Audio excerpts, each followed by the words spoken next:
Hey, the chat is set to subscribers only. Oh, it is, yeah. Would you Can I like me to change fix that? I don't know. Can you? I'm just looking to see. Hi, everybody. We're live. How's it going? We're live on YouTube. We are live on YouTube for the first time for the last. No. Look, I love a good Spaceballs reference, but that is not factually accurate right now. You know what, David? Why don't we leave it to subscribers only for right now? Because people that jump on can subscribe to chat. That seems like an okay idea today. And if they don't want to stay subscribed because we're a bunch of chuckleheads, I respect that. And I'll take it on the chin. I mean, I'm not a chucklehead. Maybe I am. I don't know. I probably am. Yeah, reasonably so. I mean, Yeah. you weird. got. I mean, weird. don't. I mean, tell us how it is, James. Well, I mean, we're all a little chuckly inside. So, thanks everybody for stopping by. And what is this, you may ask? Because we are on YouTube. This is the finest D&D live stream Monday nights I've ever provided this side of specifically YouTube. YouTube. Some kind of animation where it says like and subscribe. Like Somewhere. and subscribe. Yeah, I'll put it in post. It'll be fine. It'll be fine. Doing it live. Doing it post. Yeah. We are doing a post. How's everybody doing tonight? Melissa, how's your day? Cold. Yeah. We live where the air hurts our face. And And there are no scorpions. and there are no scorpions. Happy that everyone made it on stream safe tonight and making their way through town good. I'm doing well. Wow, if this is where my brain's at for tonight, we are in for some just ultimate D&D role playing. I'm good. Ask someone else, please. When it's cold outside and you can't finish a thought because you start thinking about something, you're like, fuck, my face hurts. It's the thing. My brain is still on the highway, like staring at white sleet. I think That's it's still winter totally in Naylore, technically. Now we're just living our role play. You know, funny you should mention that, because the title of the episode is Spring is Sprung. Well, when it's spring where we're from, there's more snow. It's actually, you're not wrong. You're not wrong. Look, some interesting tidbits for the internet. My birthday is May long weekend every year. Does it snow every May long weekend? The majority of the time, there is still snow when I And get tell out. us, and James, what do you do every birthday? Well, I used to camp every birthday, but then I had children with birthdays around mine. So, Yeah, I give it like 2 years before they're pulled out into the May long weekend camping trip that is that. I love it. So, Riley, to answer your question, Thank you, Selena. of course, every May long there's snow. Yeah. Somebody always puts their summer tires on before May long weekend, Or plants their garden. or plants their garden. I mean, you could It's you could their also fault. just be like me and just not take off your snow tires. I mean, don't worry. I mean, that's a choice that you can make. It's the wrong one, but I drove my car less than like 8,000 kilometers this year. I think I'm okay. I drive my car not a lot. I keep mud and snow Sorry, tires. I heard you say drive, and I was like, Drive. drive my car. I keep my mud and snow tires on in the summertime because mud on a pickup truck is an inevitability, and it works. Makes sense. You just air up or down depending on what you're doing. So, Mac, how's life? Oh, hold on a second. Mac is muted. There we go. How dare you? Well, I could hear myself through your speakers. That's all. Sounds like a you problem. You know, it's certainly a me problem. How's life? Busy. So I apologize if I occasionally look over to my left as I'm putting out some fires at the moment. How dare you? Oh, Good thing that nobody will ever see that in the podcast, because this is going to be the first episode of the podcast. There is that. So starting with this episode, we're going to be taking this into a podcast format, available on the Apple Podcast thing that it erases, like completely escapes me, and Spotify, because that's where most people consume podcasts, and a bunch of other places. Yeah, because there's people that don't like either of those platforms, so they use. That is true. Yeah. So, Mr. Riley, how's things? Hi. Unlike you fine people, I didn't leave my house today. I had the day off, so I was just like, I'm just gonna watch the snow. I technically left my house today. Oh yeah. Because I had to walk my little one to daycare. And then I came home to my house. Yes.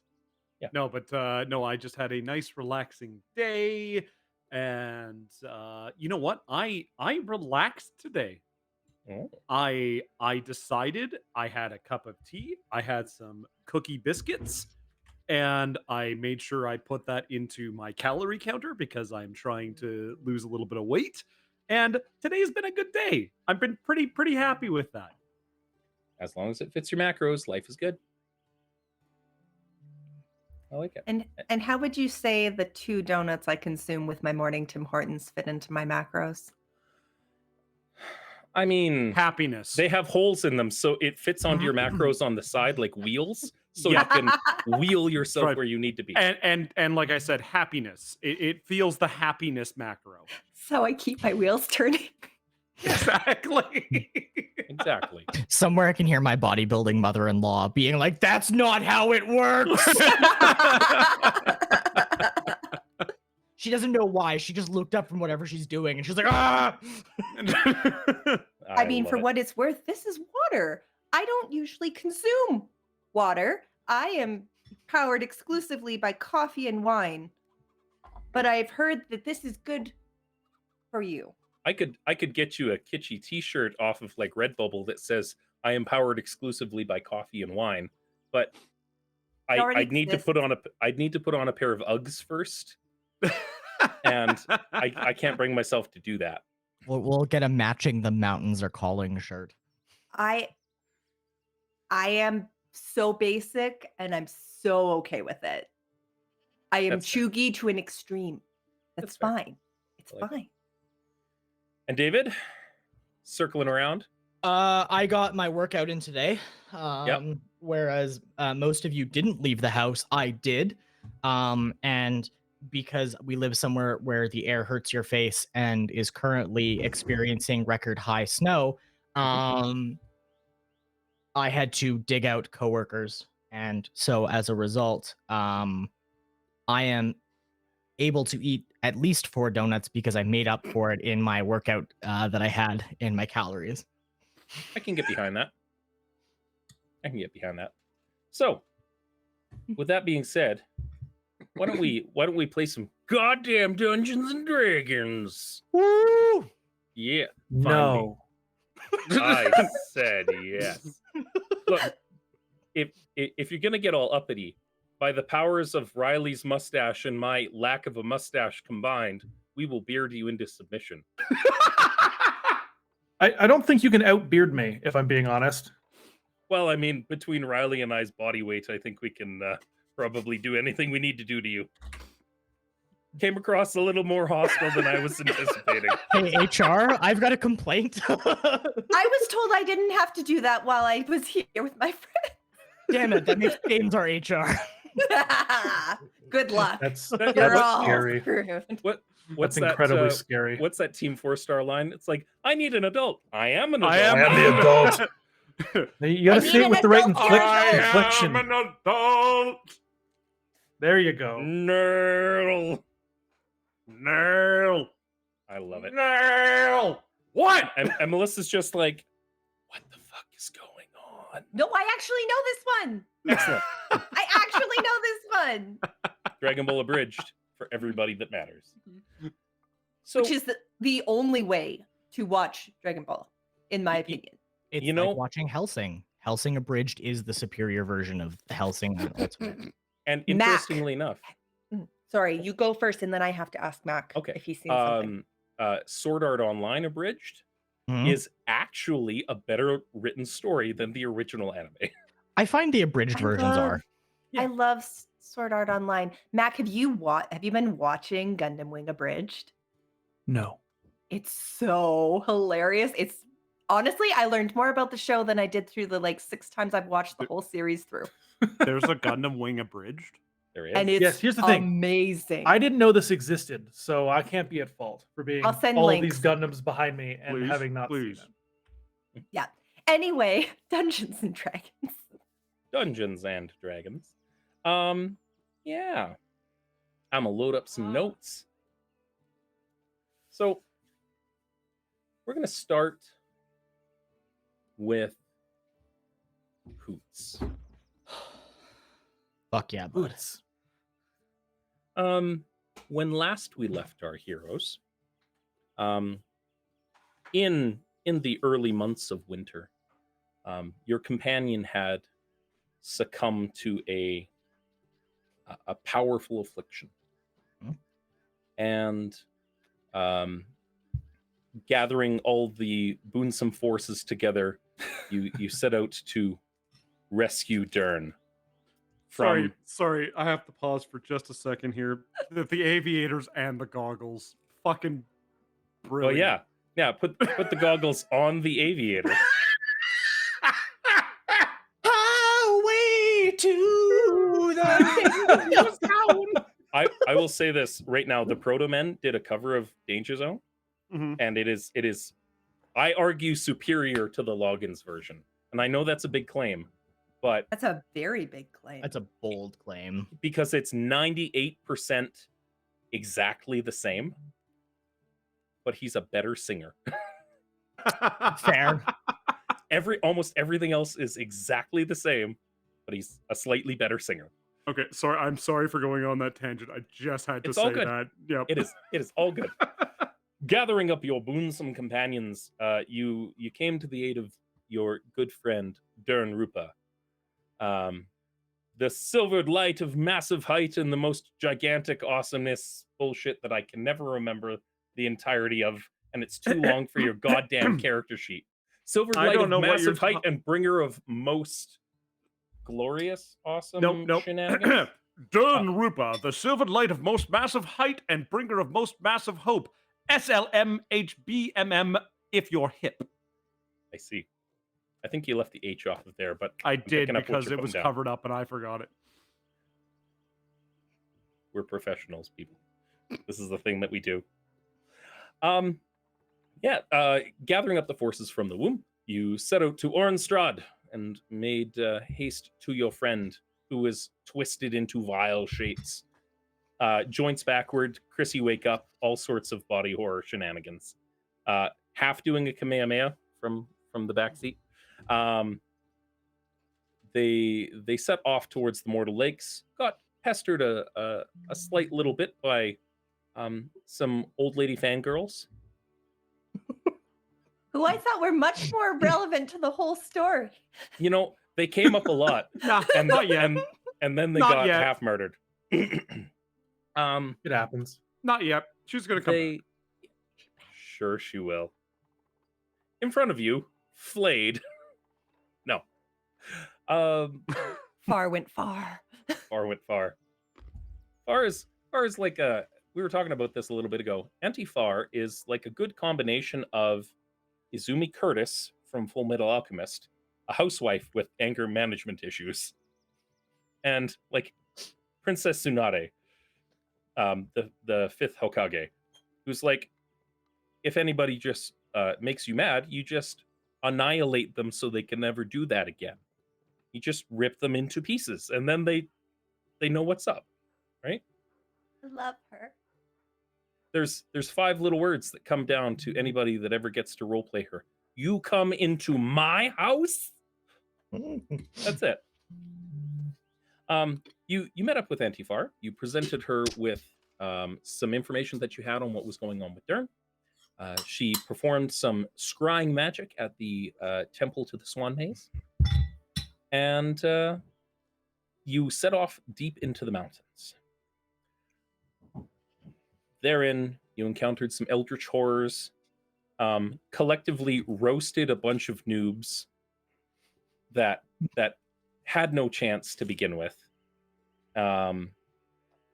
Probably pissed off an elder god a little bit, but it's fine. They're still like locked in a painting or something, and it's. I got a very Ghostbusters vibe from it, Darren. It's very like Zool. Well, I'm probably going to say that you didn't piss off the Elder God because he doesn't probably care that you exist. That's fair. You pissed off the guy who's trying to channel his power. That's fair. I like it. Yeah, we carried on. We went into the mountains, found a bunch of gemstone caverns, and defeated. I am all over the place today. I've been talking too much. Just how Matrix is Naylore in reality, James. You how know, much did we delete? I wonder about that. I've been on call all weekend, so you defeated Balsheen, a Fomorian giant that had a sect of Zvarts working under him. He was working to slowly convert your friend Dern into his new champion. Unfortunately, it would have ended up with Dern being a 3.5 foot tall blue creature that still also sounded like Dern the whole time. Oh my gosh. Where would all the oil have gone? You know, I think that's probably what would have dyed his skin. Yep. And Zvarts are reasonably oily, I gotta say. They're kind of greasy. It's a thing. And having defeated Balsheen and given some comeuppance to a fop in a pinstripe suit that was apparently orchestrating the whole thing. I mean, I was there, but I wasn't running things, so I can't really comment. But that man is going to die later. I can promise this. It's going to happen. Yeah. I can't wait for Agnes to meet him. Yeah. You have powers? Powers? Give me powers. You want to go where? Yeah. You want to take fireballs back to my home? Oh, I just realized that. Oh, Agnes is going to be a very interesting character for this character. Ooh. Yeah, I'm excited. Ooh. I'm excited. Ooh. Healing your friend and allowing him to recover.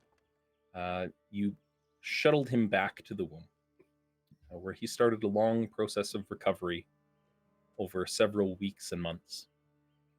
And everyone went about their time as they needed to. Doomy took a call to go with a party to the east.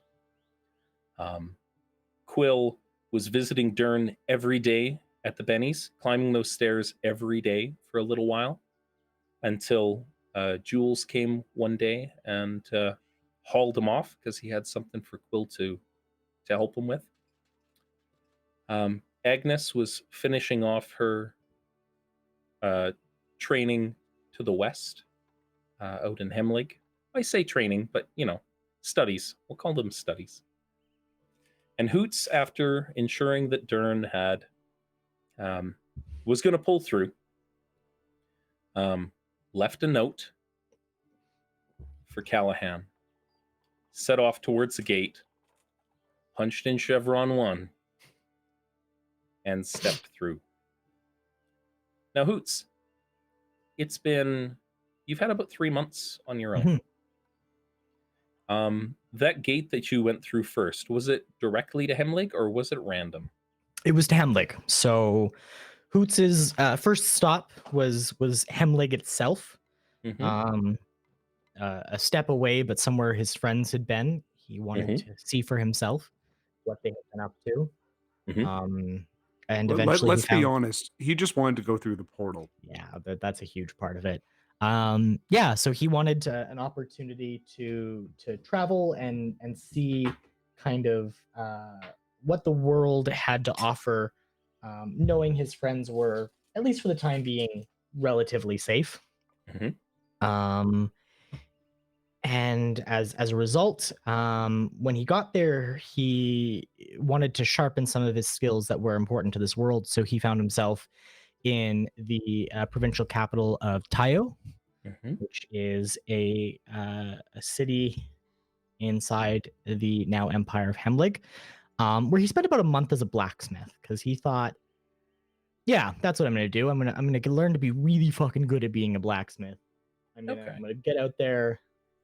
And in a practical way,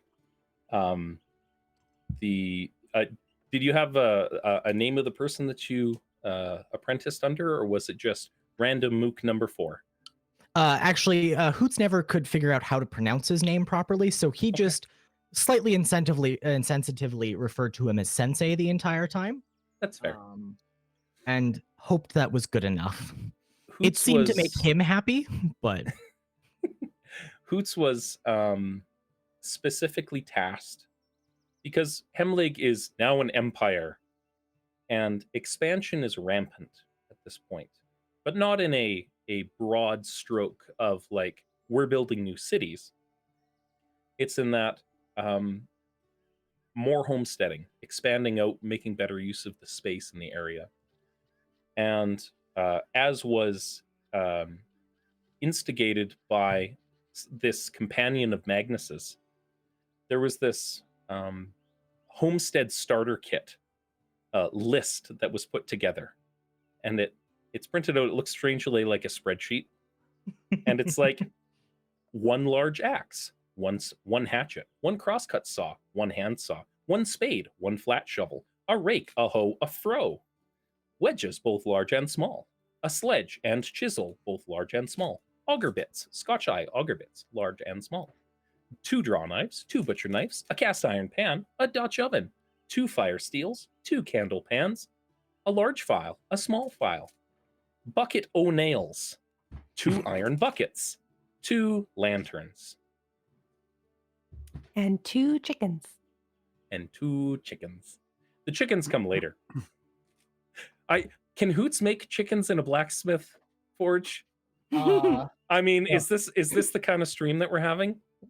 Hoots being an owlin, he's a bird man. No, he cannot. He is incapable of breeding his own chickens. I see. Agnes insists that all lists include the 2 chickens so that they do not be forgotten. That's fair. Is- 2 chickens I have for a later. point of clarity of that. Every list. Every list. Okay, good to know. Every That's list how you includes know 2 I'm chickens. nearby. So, in the most practical of senses, you began an understudy, working in black iron, and it wasn't so much weapons and armors and things like that, so much as tools of the land. And your time passes, and eventually, that longing sorts of sets in, and you bid farewell to Sensei and hit the road, doing your owl walk.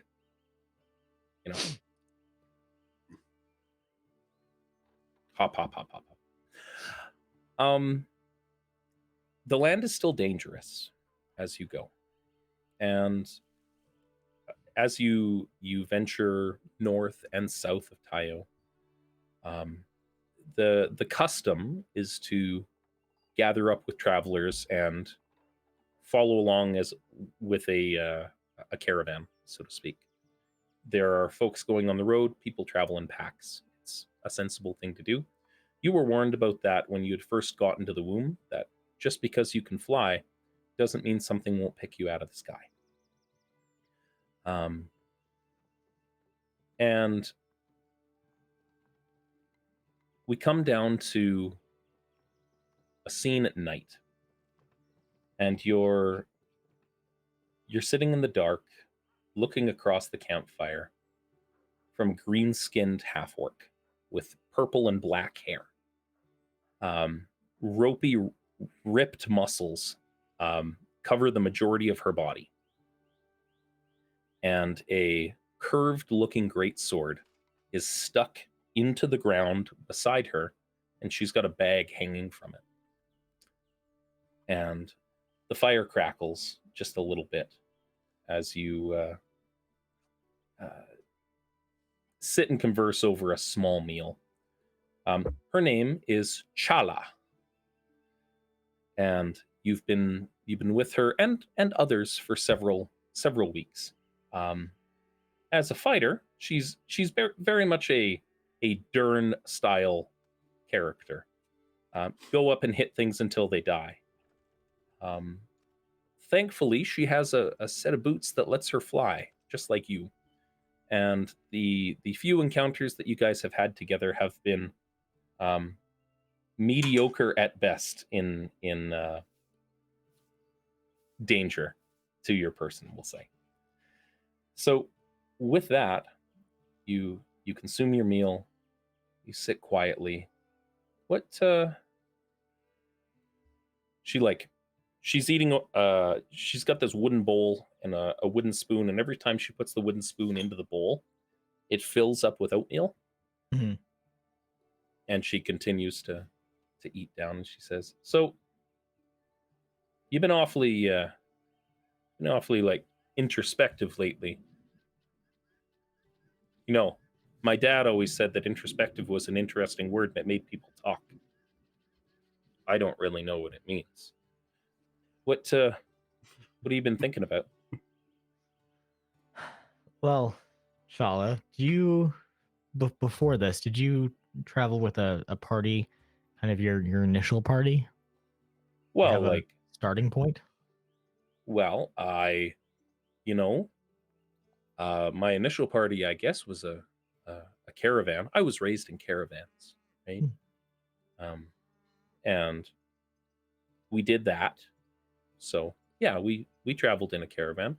I met a bunch of people, and then we killed a 5-headed dragon god. That was a fun time.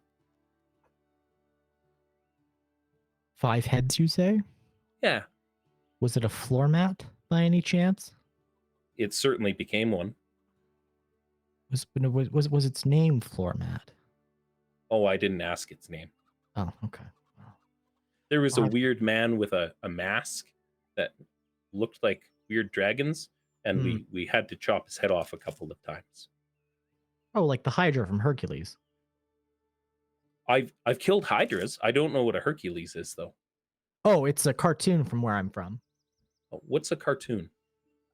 We make pictures move, specifically hand-drawn ones, and we... Oh, like magic? Yeah, it's probably the easiest way to describe it, if I'm honest with you. It's magic in a box that anyone can kind of consume. That makes sense. I like that. What? Yeah. What? Why do you ask? What?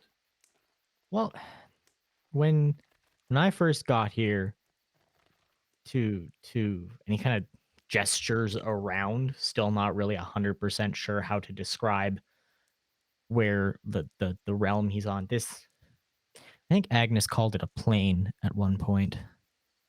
When I got to this plane, No, we're in the forests. The plains are back that way. Well, no, I meant plane of reality. She eats her oatmeal. Anyways, when I first got here, I didn't know much about anything. It's not. This isn't where I'm from originally, and I first got started with 4 people. I think it's fair to say we're friends, more than just traveling companions. These are your wives? You know? No. I feel like my standards are not at the same level as them. Oh. She reaches a hand over and she claps you on the wing and she says, "You are my wife." And she continues to eat her meal. Adding that to my notes. Boots is her wife. We got into a pit full of these big nasty looking bugs, but not quite bugs. Think of a lizard and a praying mantis fucked, this is probably the monstrosity that it would spit out the other side. See, She's like, I'm And- interested. Tell me more. And you know, when I first got here, I was pretty powerful, pretty strong. I kind of took that for granted. And well, they almost died. 2 of them. ah, yes. I too have lost many wives. It doesn't stick normally. Didn't hear either. I'm pretty sure they were set to die, but that's not the part that's eating me. I don't know. When you live out in the plains, you know that death's a part of nature, especially as far north as I come from. It is true. Yes. I mean, I've seen hunters. A lot of people I know were hunters, and a lot of people died out on the rigs because a bunch of boys being stupid. This is different. Yeah. There was a brief moment. They were 200, 300 feet down. I was at the top. I was well and clear. I could have just left them. Mm. And I But think you I did almost not. did. I think I almost did. Ah, but you need to understand that the things that happen in your brain meat don't matter. It's only the things that you do with your hands and those things that are attached to your knees. My legs? Don't My you fucking feet? call those legs. Those are not legs. You are some manner of chicken. I suppose you wouldn't be a foul for making that statement. She is blank faced at your dad pun. Blank faced. That joke was entirely for hoots. Yeah, she leans back against this massive sword, and for a moment, right on the hilt on this glassy purple gem, you see an eye open up and look at her. Hmm. And she looks at it and she says, "Yes, I know." And she turns and she looks at you and says, "See, Aziron says that you're being a little bitch because you did not let your friends die. Therefore, it never happened. You should just stop worrying about that thing. Because if you had let them die, you would have a reason to be upset. But you did not do that. Therefore, you won. And as I've been told by my father, the people who win write history, and history is all anybody will ever remember. Therefore, you have won. You get to write what happened now. You will be very prolific. This is good." And she eats more of her oatmeal. I suppose I never really thought about it that way. It is best to not. You should leave the thinking to me in this instance. I have been told that I have great wisdom through the proverbs of my family. Yes. I think I will benefit from being your wife, Chala. Yes. You will not die. I don't let my wives die. That's No, I mean good. if they get themselves killed, that's one thing. But I mean, I was about to say, didn't she say that she had people die? Well, I mean, what is revenge for if not avenging wives? As you in the days and weeks that you've been traveling with this person, you understand that she doesn't know what the word wife means. Yeah. She probably takes it to be like friends or family or something. Yeah. But she's wrong, but she keeps using it and nobody corrects her about it. It works out. Would you correct somebody who's wielding a semi-intelligent sword? No. Absolutely not. And killed a Hydra with 5 heads and a dragon, and It is the thing. It's Yeah, Seems no. If anything, like- Hoot's excited to be his wife. Yeah. Seems inconsequential. Exactly. Hoots is not going to be the one to explain this. So, what is your next move? Well, I don't really know much of this land. I know the gates are apparently active again. Mhm. I was hoping to start jumping through them, see more of the world, get a better feeling for it, and actually understand it. See. Well, we will hit White Summer by the morrow. Maybe you will use a gate there. Yeah, that actually sounds good. I know traditionally it's considered best to travel in pairs. Would you consider coming with me? It depends where you seek to go. There are, I've heard, a bunch of wingless dragons to the west of White Summer, and I need new pants. Maybe we start there and then wherever the winds take us. That seems reasonable because we fly. Ha ha ha! And she like stone eyes you, waiting for you to laugh.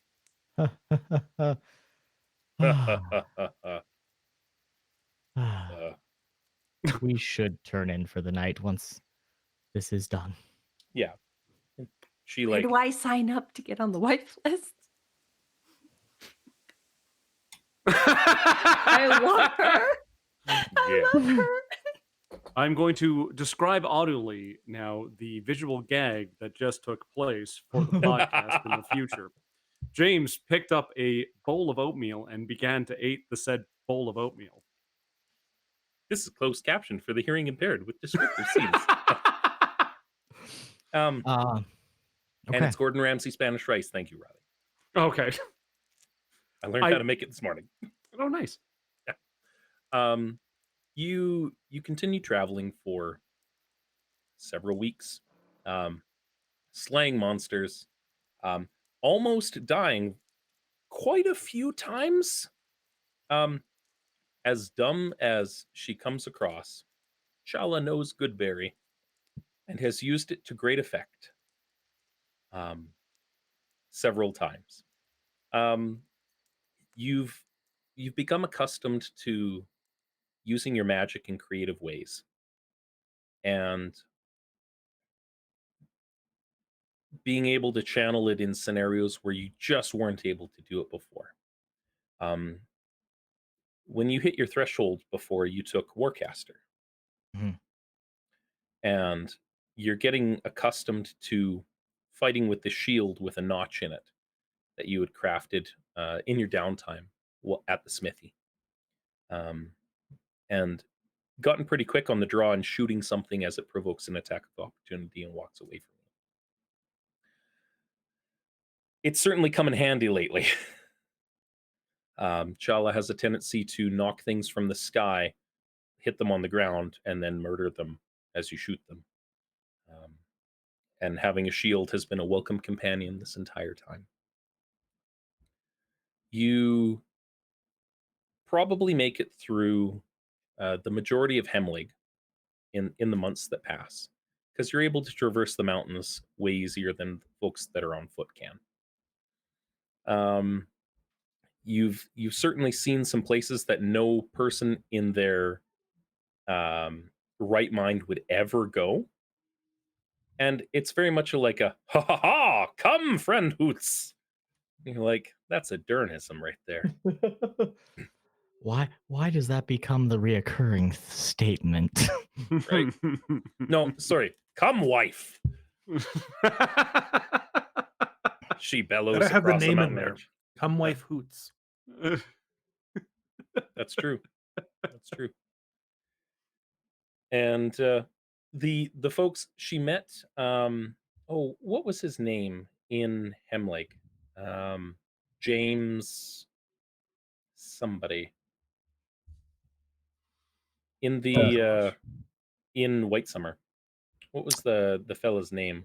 Oh, I'm gonna say Keller, but that's definitely not right. No, it was James Orville. That's it. and you noticed A that when Redenbacher family? when she met James Orville out in White Summer, and shook his hand and his person in doing so, she said, as things became agreeable, she said unto him, "You shall be my wife," and clapped him on the shoulders and like walked away, as if there was no more broaching the subject.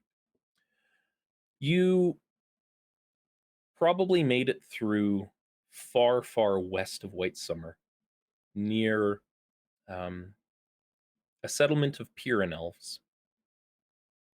They are this land's non-high elvish settlements.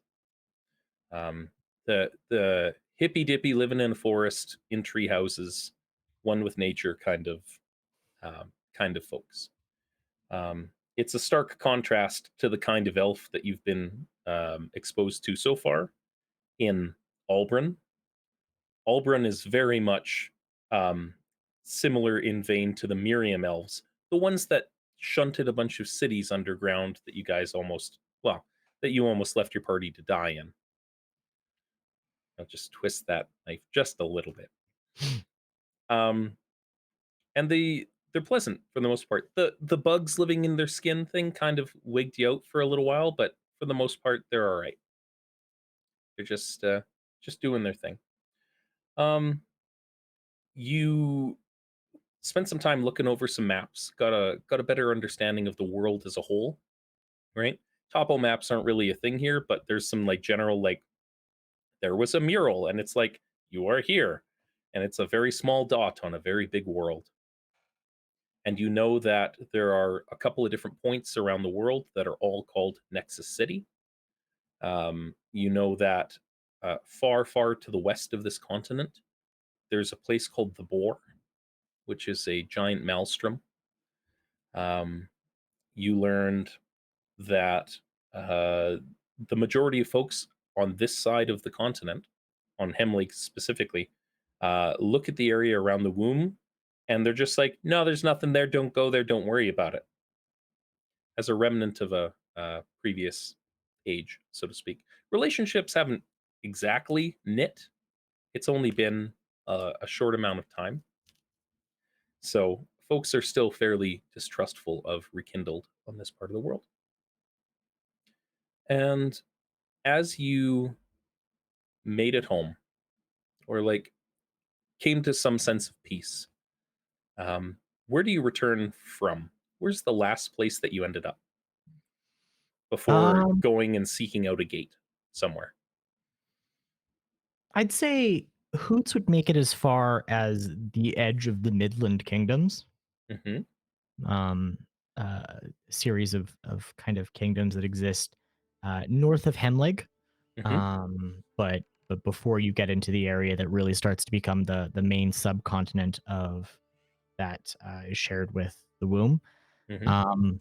where distrust for Rekindled would be far more aggressive. Yeah. Because already these kingdoms don't really trust the now empire, and had not prior to this, and definitely don't now. But even more so, do not trust the Rekindled for half-told stories that are shared about what happened to Hemlig. So I think Hoots would have made it about that far, and probably on a small border town, encountered in his life the first real bout of racism that he'd had to come to encounter. Mm-hmm.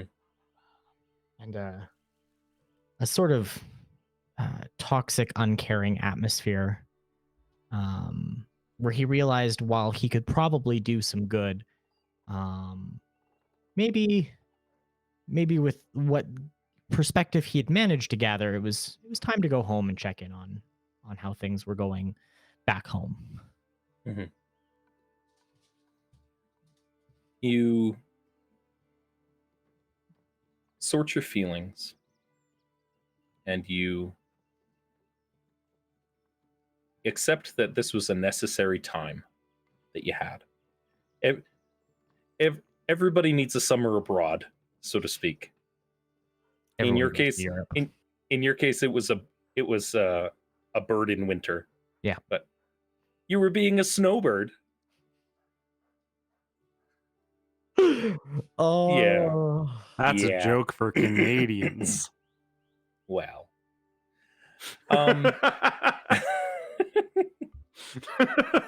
You Why are you all such dads?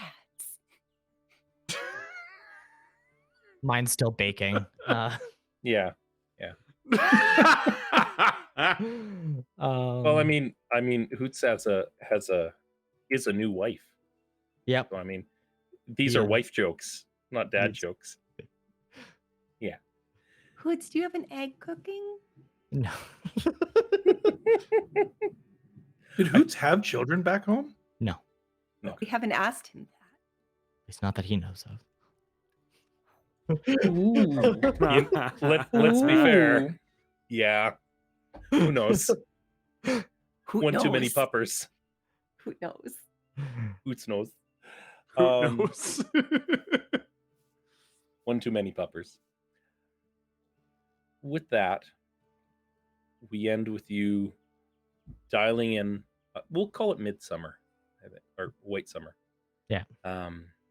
And one of the fellas in white summer dials you a gate, sends you on through. Like Oren or somebody, maybe Matt, sends you home. And a little while after, also heading out from Hemlig, comes Agnes. Agnes, where did you leave from? Was it the gate at Magnus's Isle? Was it in Havborg? One of the newer gates down in Gordsby? Agnes would have gone back to Halfborg's where we came in originally, right? Gordsby's where you came. Gordsby, There's Gordsby. no gate in Havborg. Yeah, in Halfborg, I was thinking. Okay. Oh, that's right. That's the capital. Yeah, she would have gone back to the first gate, Mhm. and come back through the way she came. As you step through the gate, Agnes looks a little different than she did before. It's been several months, more so than even Hoots had as he had stepped away. She took the time to broaden her horizons, we'll say, on people and morality, call it. Geez, this is sounding like going somewhere abroad, doesn't it? It sure does. It sure does. For those of you, sorry, you want to tell the story, or am I No, go for it. summarizing the DM chat? So You let me know what Agnes was working on. Share as much as you like. So Agnes stayed in Hemlig, drawn to the research of Magnus's wife, whose name is eluding me for the moment. Starts with an L. It's on Agnes's character sheet. It's on the back page. Just have to find it. Pardon me. Anyway, she was Lyra.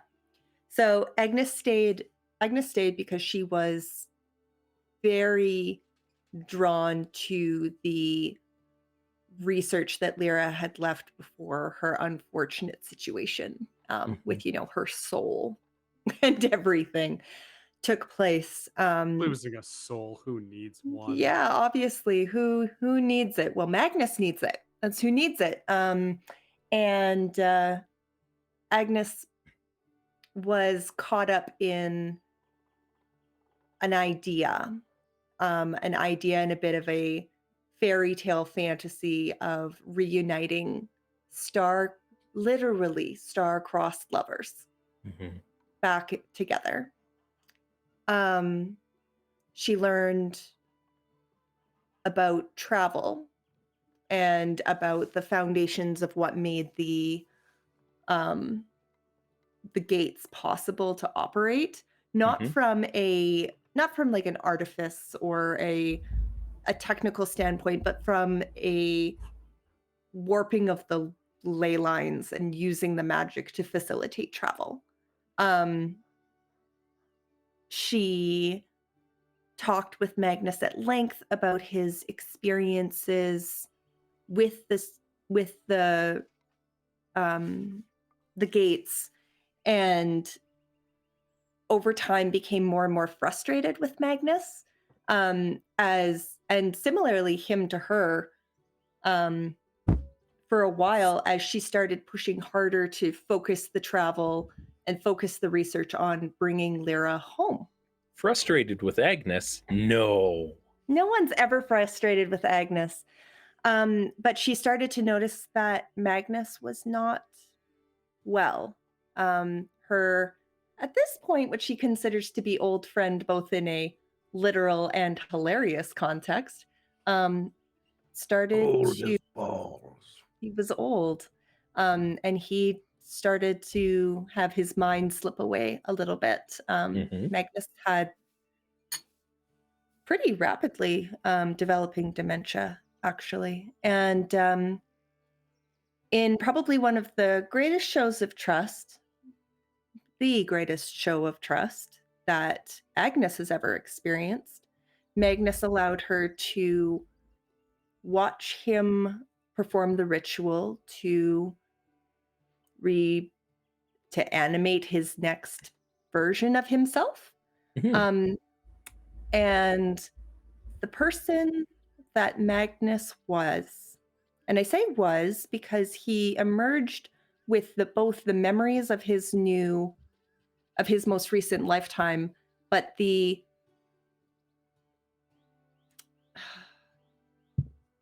capacity and the energy that it takes to hold on to strong grudges that come with youth is how I interpreted it. David can correct me if I'm wrong. That is a beautiful interpretation. And who came out of that sarcophagus was not who Agnes had loved. And that's not in a creepy way. It's like Agnes loved Magnus and Lyra's story, wanted more than anything to see them together, and wanted to help her friend be reunited with this person. She wanted to meet Lyra to understand more about her magic, which was so aligned with what Agnes had always wanted. And Magnus didn't want the fairy tale. Magnus, through time, from Agnes's perspective, had lost sight of the mission. Viewers at home can decide whether the mission has always been that way. From Agnes's perspective, Magnus lost the thread. And Agnes tried one final plea to Magnus to forget about revenge and focus on bringing his love back. And through a series of conversations, realized that not only was Magnus not, while solely driven to bring Lyra back, Magnus was never going to stop. And one goal wasn't going to be enough. And in a painful realization, Agnes realized that he came very, very much aware as she looked at this throne of sorts where he performed this ritual, that what Magnus was doing was wrong. It is in defiance of everything that Agnes stands for in her magic and everything she believes Lyra stands for in her magic. And Agnes left Magnus for those Hemlig. In Hemlig, one of the very important parts of their culture is totems that are held between clan members. They show positions of rank within the clans and also belonging and are vital to the sanctity of their rituals within the clans. Agnes made Magnus You a guys did a this to token. yourself. We really I did. Yeah, We this is broke- true. I broke my own heart.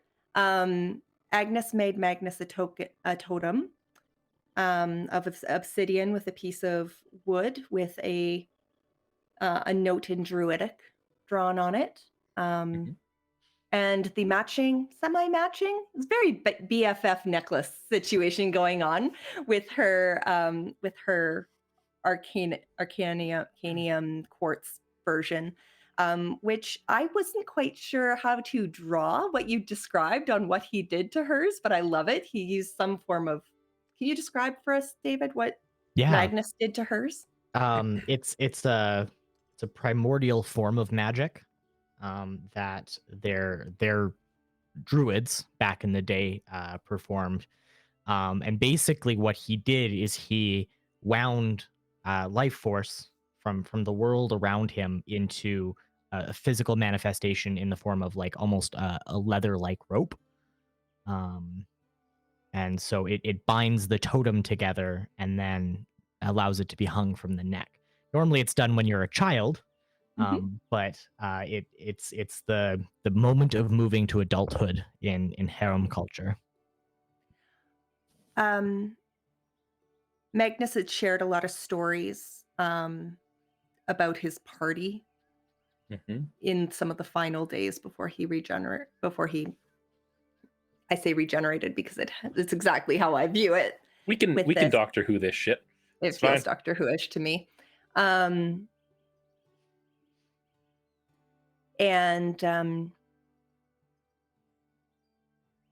With a little bit of a pulling back of the DM screen for a second, because I feel it's important for those that watched the DM chat. Agnes told Magnus something that was not a lie, which was that he is her dearest friend. Oh. And Magnus rolled a natural 20 to understand exactly how final that interaction was.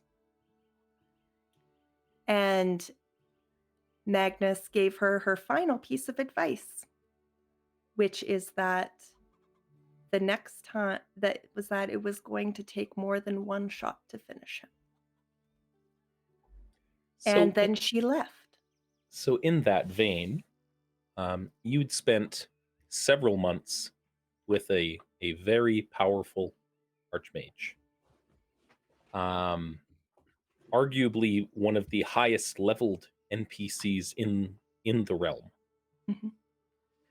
And although his studies branched into the arcane and yours more so into the intuit, like intuitive magic, sometimes called divine magic, but druids and bards are a little different than that.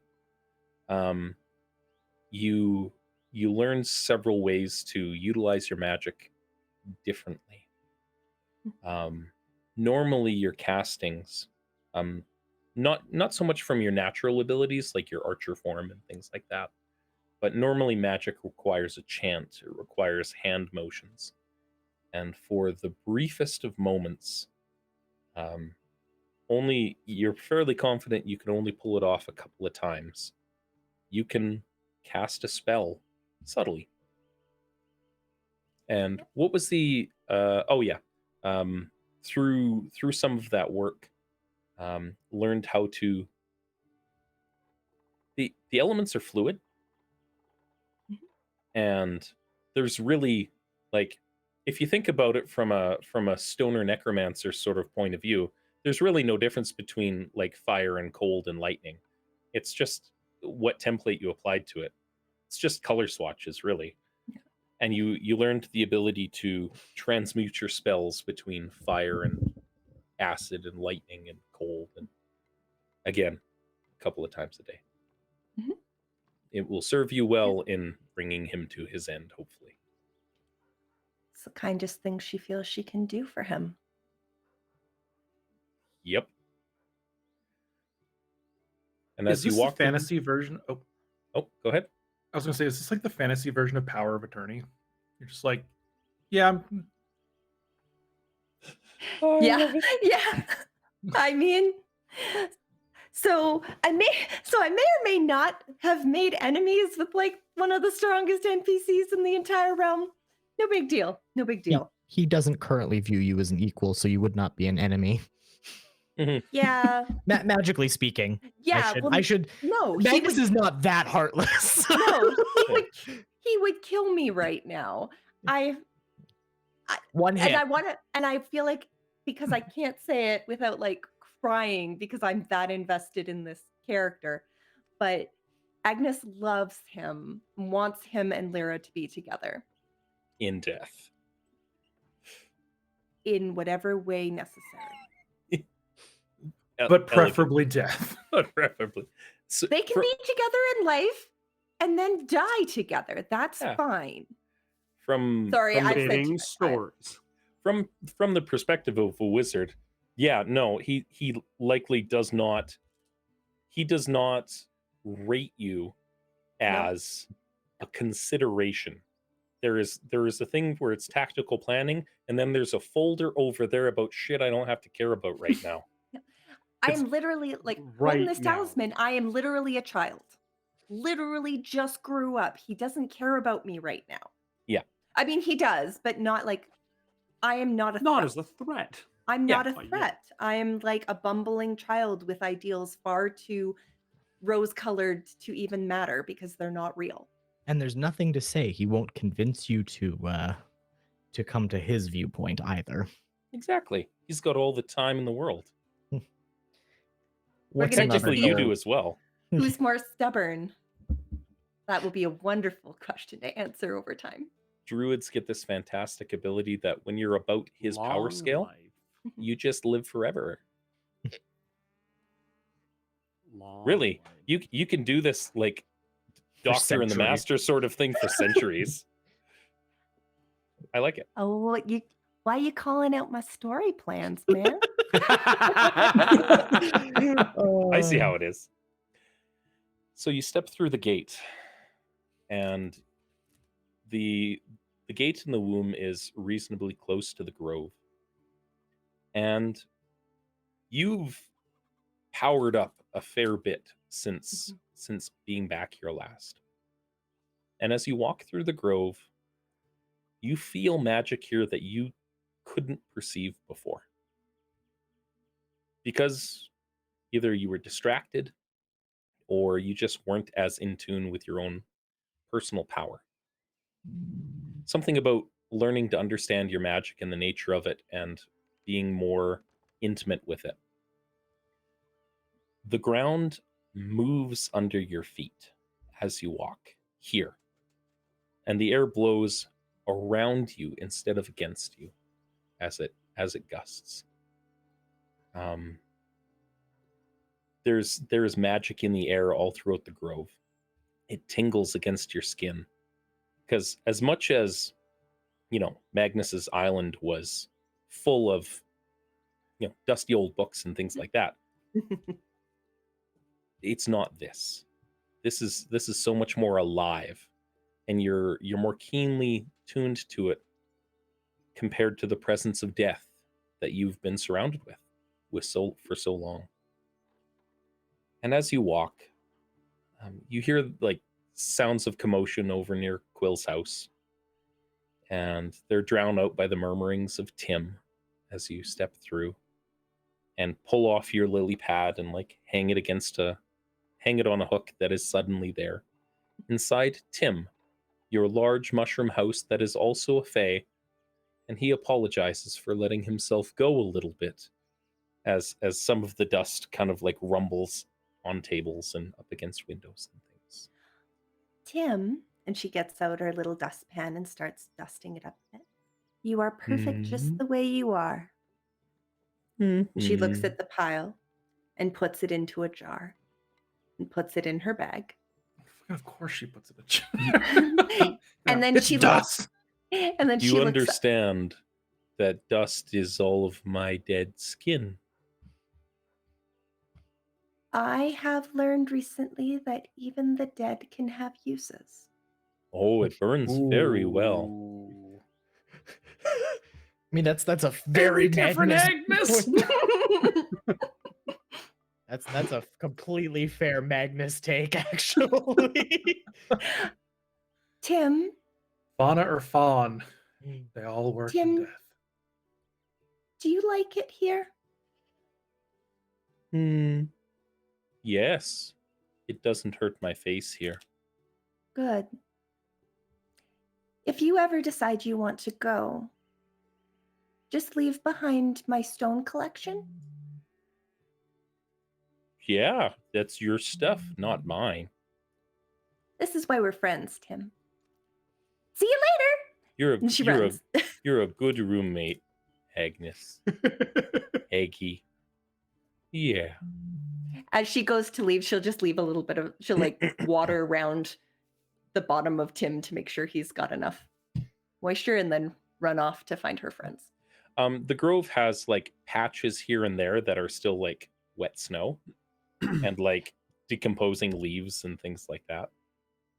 And you set yourself out into the grove to check on. I say probably check on the frogs at the frog pond to see who's woken up, because the majority of them have been sleeping all winter.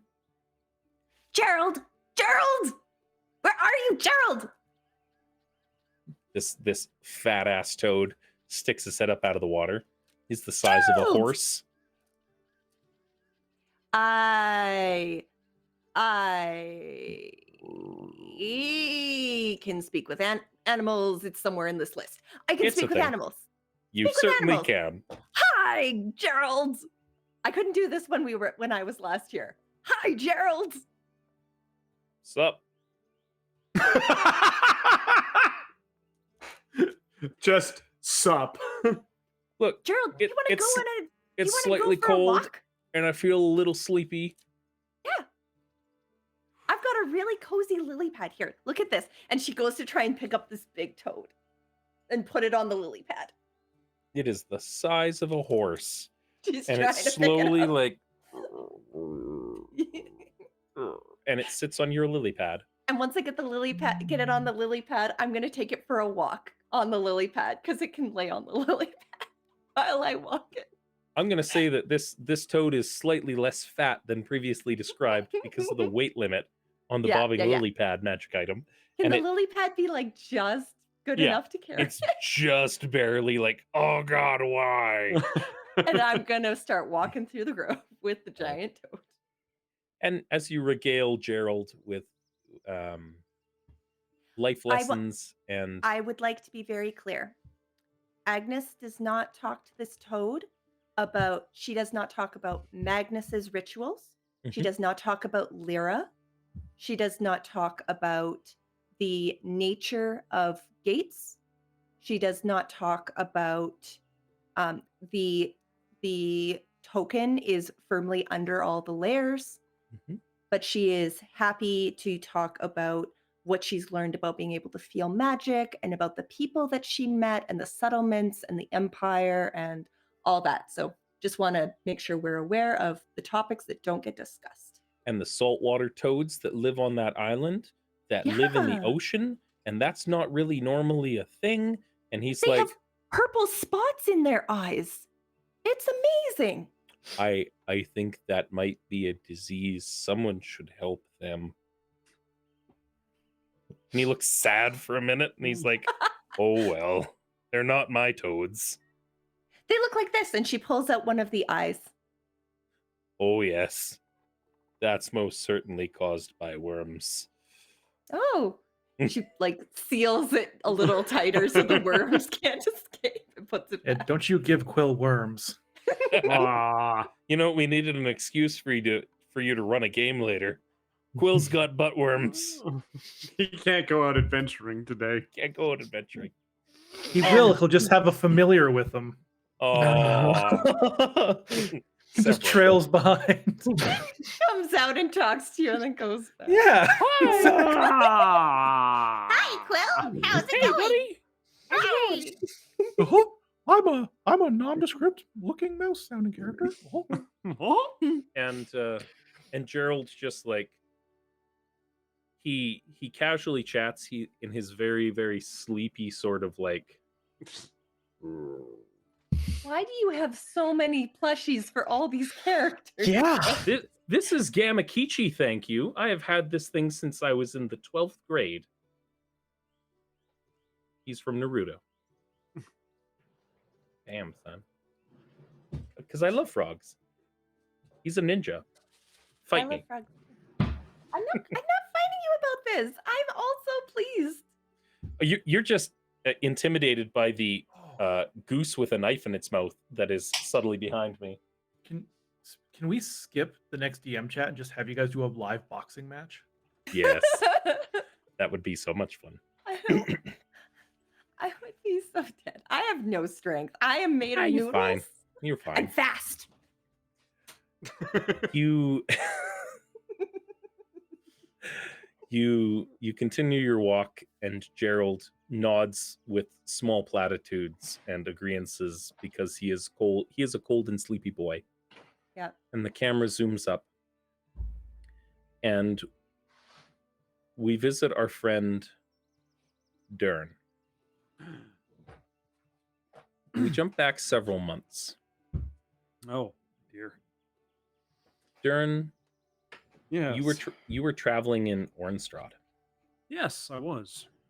doing your I believe it was rucking. rucking. Yes, you were doing your exercises.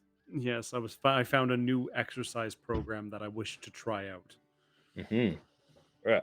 Ruck into the oldies, we'll call it. Yeah. Let's change that up a little bit because we're not there anymore. And you were afflicted. Yeah. You got hurt, covered in leeches, oddly enough. And The leeches were an interesting thing that this person did. I'm still very confused by that one. I'm sorry, I say leeches. What I mean is leeches. Leeches. You remember strange dreams, flashes of madness. There's an ache in your bones that still seems to linger when the chill sets in, which, as a white dragonborn, is a little disconcerting. Yes. These echoes flash of the most beautiful man you've ever seen. Purple in skin. To the same face, then twisted in rage. And he screams a name. Razivort. And it doesn't mean anything to you. In a flash. And there's a creature. Blue and twisted. With squat feet and a bulbous nose. Fleeing a treasure room. Clutching a crystal, a spindle of some kind. Looking over his shoulder, and you see the silhouette of this purple man. Flash. And it's that same blue, twisted creature, now standing over a group of halflings and gnomes, slowly morphing their bodies into the spitting image of him. These are Zvarts. They are made in his image. Flash! Leeches! As a bumbling man leans over you, and you feel pain twisting in your joints. And a flash, and a man in a purple hat with a fucking haggard-looking owl on his shoulder touches your hand, and you see your friends behind him. It's just a moment, and everything goes dark again. Flash. A pretentious asshole in a pinstripe suit is leaning over you. And your strength surges, and then it flows out of you into something else. A flash.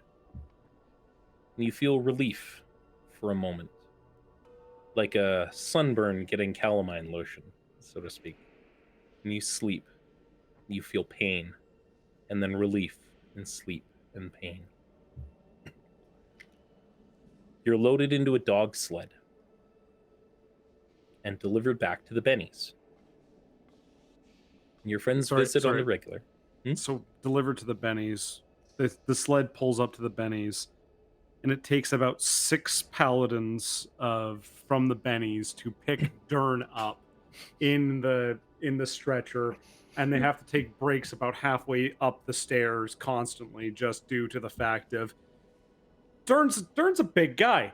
And so they're like, oh god, why are we carrying the Dragonborn all the way up there? We need a medical center down at the bottom.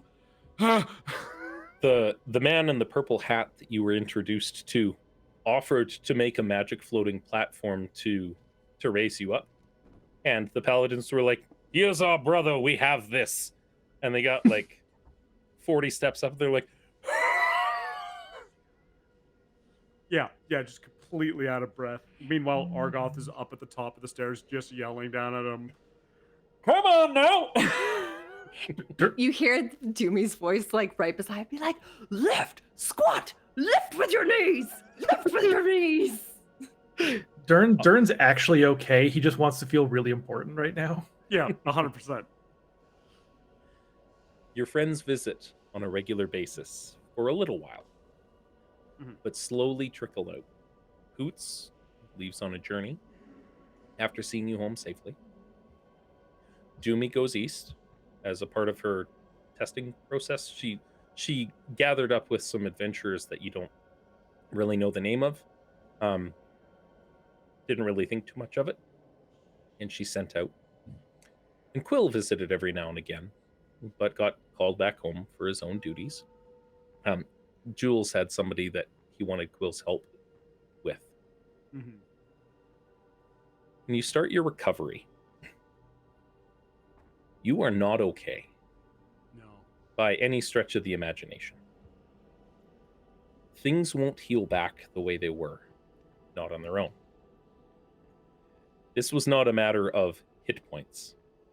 You recover your strength, and you're bolstered by the magics of your order. But by a month in, Argoth sits down with you and gives it to you straight. Your knees bend backwards now, son. And that ain't right. And you got hands like a Rakshasa. And they're all like fingers bending back the opposite way. And I'm gonna be honest, that's not the way they're supposed to work. Dern, kind of looking at his hands, just kind of goes, I presume they would have healed by now, but I'm just gonna say it straight. I saw you try and eat a bowl of soup yesterday, and I've had enough of this shit. So, the twisting runs deep. And these limbs, and he pokes you in the arm, and it hurts. Like, it's not hard, but it hurts. Yeah. You are fragile at best. Now, there's a method that we're aware of that can help restore you. But it's going to take a bit of courage. And your ability to stay conscious for probably about 3 minutes. Now, I know that's hard for you, given the stories that I've heard. What kind of spell are we talking here? It's not so much a spell as a treatment path that we can take. It's not for the faint of heart, but we've used it before. It can probably restore your limbs the way they were, get you back into fighting shape. And we need some help, but Dern just nods to this and goes, I don't want to hear the procedure, just do it. All right. Your little cat friend's not allowed to visit tomorrow. Dern nods. For a little while. He turns and he walks out. After a day of preparation, I think after that news, though, Dern definitely turns kind of inwards a little bit. He's been through a lot of pain before. And just the kind of mental preparation for that is a little bit different than getting mentally prepared for a fight, because he knows that this is to try and help him. after a day of preparation and measurements, a worker comes in a leather apron and has a tape measure and like takes your shoulders and your torso and your legs and things like that, and scribbles it down. He's got wooden chisels attached to his belt, and like very no nonsense. It's an in and out thing that leaves. You hear the sound of soft boots approaching several hours later. And before you is the nice brown-haired woman who offered you whiskey in the Dostocks, Dinasha Hissim. She has no armor on, no weapons.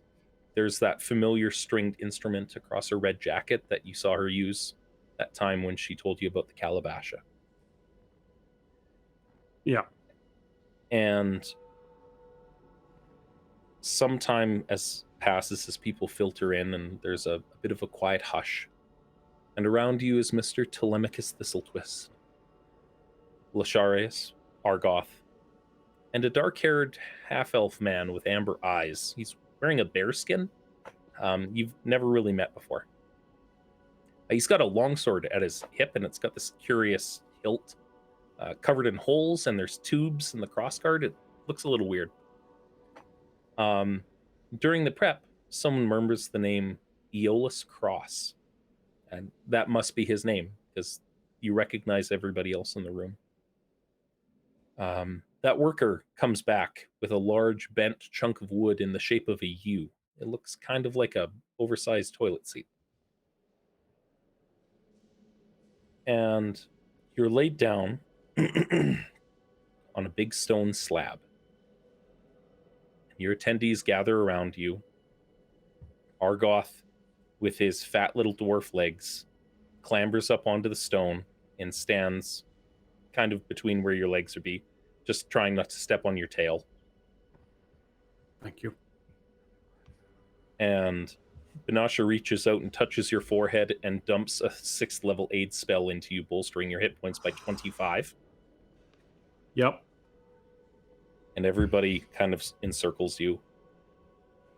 And Argoth says, "I'm sorry to do this to you, lad. I wish I could say that this was going to hurt me as much as this is going to hurt you."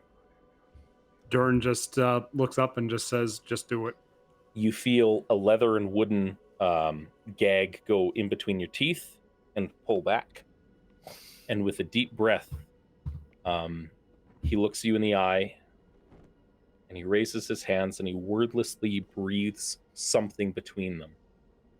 And you hear the sound of metal on metal, as the sound of knives against steel is immediate, and an oval of spinning blades starts to erupt out from his hands and eerily slides between his hands in the rough shape of your torso. And with a deep breath, he looks you directly in the eye and pushes this blade barrier down, severing your body below where your belly button would be if you weren't a lizard, as well as your arms, shoulders, legs, and tail, leaving you as a head attached to a segmented torso. Mac is bees. I mean, that was a perfectly fair response, all things considered. Oh. Before they pushed all the way through, the world goes white with pain. You hear the sound of something wet hitting stone, and you're fairly confident it was you. Mm-hmm. You hear the sound of like gasps behind you, and your teeth bite straight through that leather-wrapped wood that's in your maw. There's a little bit of cold that erupts from you and hits the ceiling that Argoth narrowly like does this for, because it's a thing. And you hear the strum of music, and the word regeneration. And feel a touch somewhere on your body. Nothing Doesn't helps the matter. pain. No. Nothing will ever help the pain. And moments pass, and you no longer feel the heat of life flowing out of you that you felt so many times before, where it's so warm and then it starts to go cold. Yeah. And eventually your eyes open and everything itches. And everyone in the room has a hand on you at some point, holding you still and dumping a little bit of healing magic of a kind or another into you. Would Dern glance down at this point? No, I think Dern is trusting his mentors and trusting the people around him. And Dern is in pain, in a lot of pain, and just acknowledges the fact that he's in good hands, and he knows that. Argoth has since climbed down from the table. You're not sure how much time has passed. And as you breathe a sigh of relief and someone offers you water, and you turn to take a drink, you see part of your shoulder. There's a clean line where the scales that you have give way into white, puffy-looking skin. And as you watch, it's just slowly elongating. And you make a, looks just slightly down for a moment. And at a certain point, your torso and pelvis end in a puffy blob of new flesh. Sometime later, someone's going to make a Deadpool reference about Dern's shirt cocking it. Yep. And I know that. Yep. Oh. Days and weeks pass. And you almost have full scales back on your appendages. Good. Good. There was an uncomfortable amount of time where you had two of the tiniest little feet attached to the bottom of you, and you were slightly shorter than Telemachus. And every day you're like, I'm gonna get there. I'm gonna get there.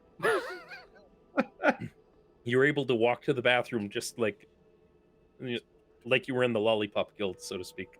Yeah. Your strength is renewing. It's been 2 months since coming home from Orenstrad. Doomy still hasn't returned. You haven't seen her.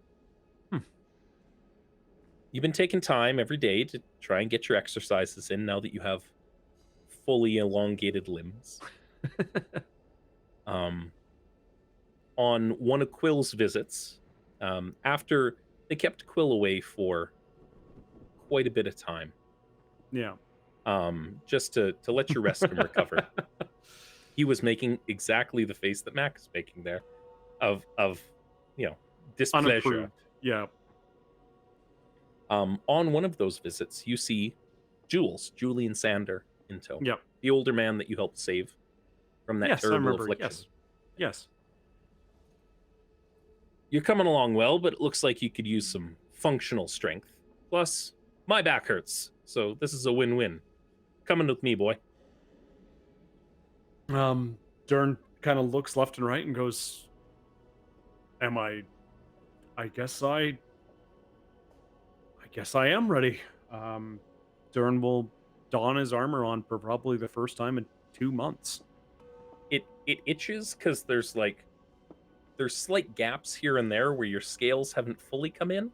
It's like putting on a toque after you shaved your head for the first time in a while. And some time passes. Velcro. Yeah. Yeah. Oh. You find yourself in the grove. Mm-hmm. And Quill is standing opposite a young pale girl with messy black hair done in two large, like turbulent-looking pigtails that come out. A weird black leather jacket, think bomber jacket. Yep. You've been chopping firewood in the grove for weeks. Yeah. The biggest logs that Jules could find. breathing Okay. heavy, and taking a rest, wiping away the oils from your scales, you move a plain-looking spear and a red drawstring backpack off of a rock and sit down. Beside you, on a small stump, is where Lou is propped up between a quiver and Lena, Quill's magic bow. Yep. Obtained in him. And as we get to this point, Quill, Yes? I'd like you to jump in here and interject for a moment before Okey-doke. we move on. Because Dern got a gift, and Hoots got a gift, and Agnes got a gift. They did. They did. I want you to touch on that a little bit. I will. So, I actually have Dern's gift with me because he hasn't really been at home. He's been kind of healing at this one spot. And as Dern kind of arrives, I'm arriving.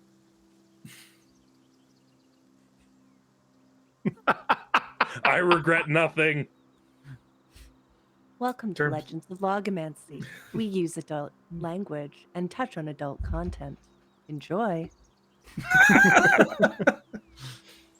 anyways, so as Dern arrives on his little stump, I kind of walk out and go, so Dern, this totally slipped my mind, and I guess it really hasn't been that relevant, but I've got something really cool for you that like the little wizard guy left for you in like Oh, thanks for helping me. Yes, I do remember that dream. Honestly, that was a really weird day. I was still in bed, trying to figure out how my arms were going to work. Yeah, it was kind of weird because Still like am. the last time I saw you didn't have limbs, and then in my dream you had limbs, and it was a little weird, but we figured it out, so that's great. Yeah, magic is still very weird, even in growing up around it and everything like that. It's all complicated. Yes. So okay, this is kind of cool, and don't take it as like a negative, because it's nice. So like he kind of like reaches into his bag and he pulls out the bag that your gift had been delivered in, and you had seen the note from the outside, or you hadn't seen your note actually. So he kind of like reads the note to you, and he goes, "So this is what it says," and he kind of explains that in the note, it talks about how this little wizard creature didn't know you folks very well, but he was able to look into Quill's mind and find little pieces of things that he could maybe piece together that might be of some sort of use to you in one way or another. But he didn't know much about you or what these things meant, and Quill's mind's a bit of a place. It's like herding kittens. That's an understatement. Quill's mind is a place. It's true. Quill pulls out from this bag a pair of goggles. They are styled in the same way as your armor, but sleek enough on your face that they don't stand out. These aren't nerdy goggles or, flying goggles or anything like that. They're kind of cool looking. And as you're sitting on the log, Quill kind of like hops up onto the log to get beside you, and he's like, "Hold on, I got this. 1 second." He takes them and he puts them on your head. And as he does this, everything around you becomes very bright. And he goes, "Oh, right, sorry." And he takes the goggles off. He goes, "Oh, I didn't even think about that, to be honest with you. It was so bright. Sorry. So apparently one of the things in my mind is that I don't like when you're in the dark because you can't really see anything. So these goggles will let you see in the dark."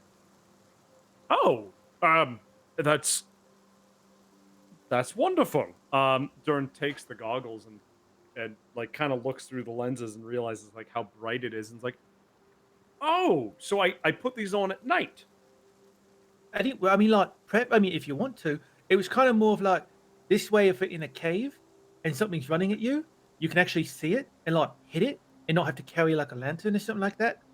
It's very handy. Oh, that is incredibly handy.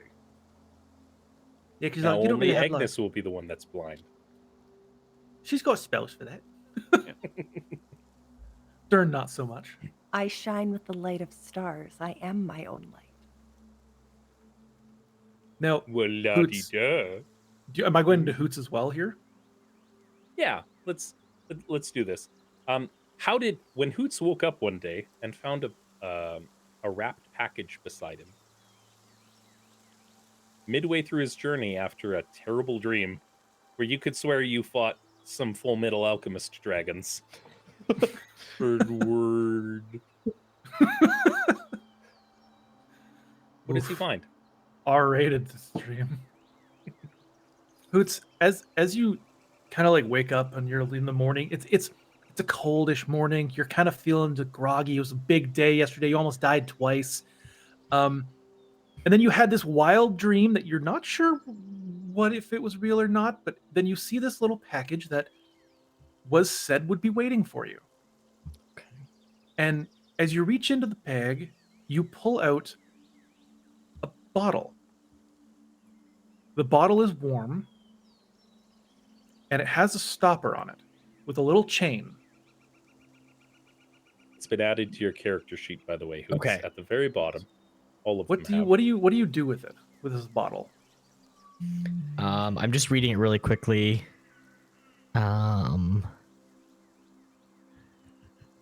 So it's warm as he holds it, right? Yes. Yeah, Hoots just pops the top off, goes, You smell coffee. proper coffee. no cup, no nothing. It's literally just like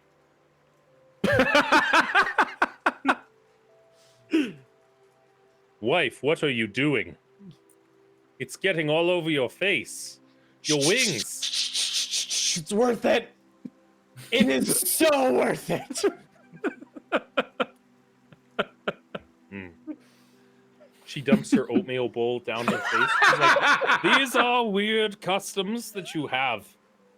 As believe- Hoots, as you're doing this, Hoots, you realize that this 600 milliliter bottle of coffee has long gone past its point of being empty and is still continuing to flow. In your hand, you have a bottle of boundless coffee. Excellent. It is the greatest gift you can give Hoots.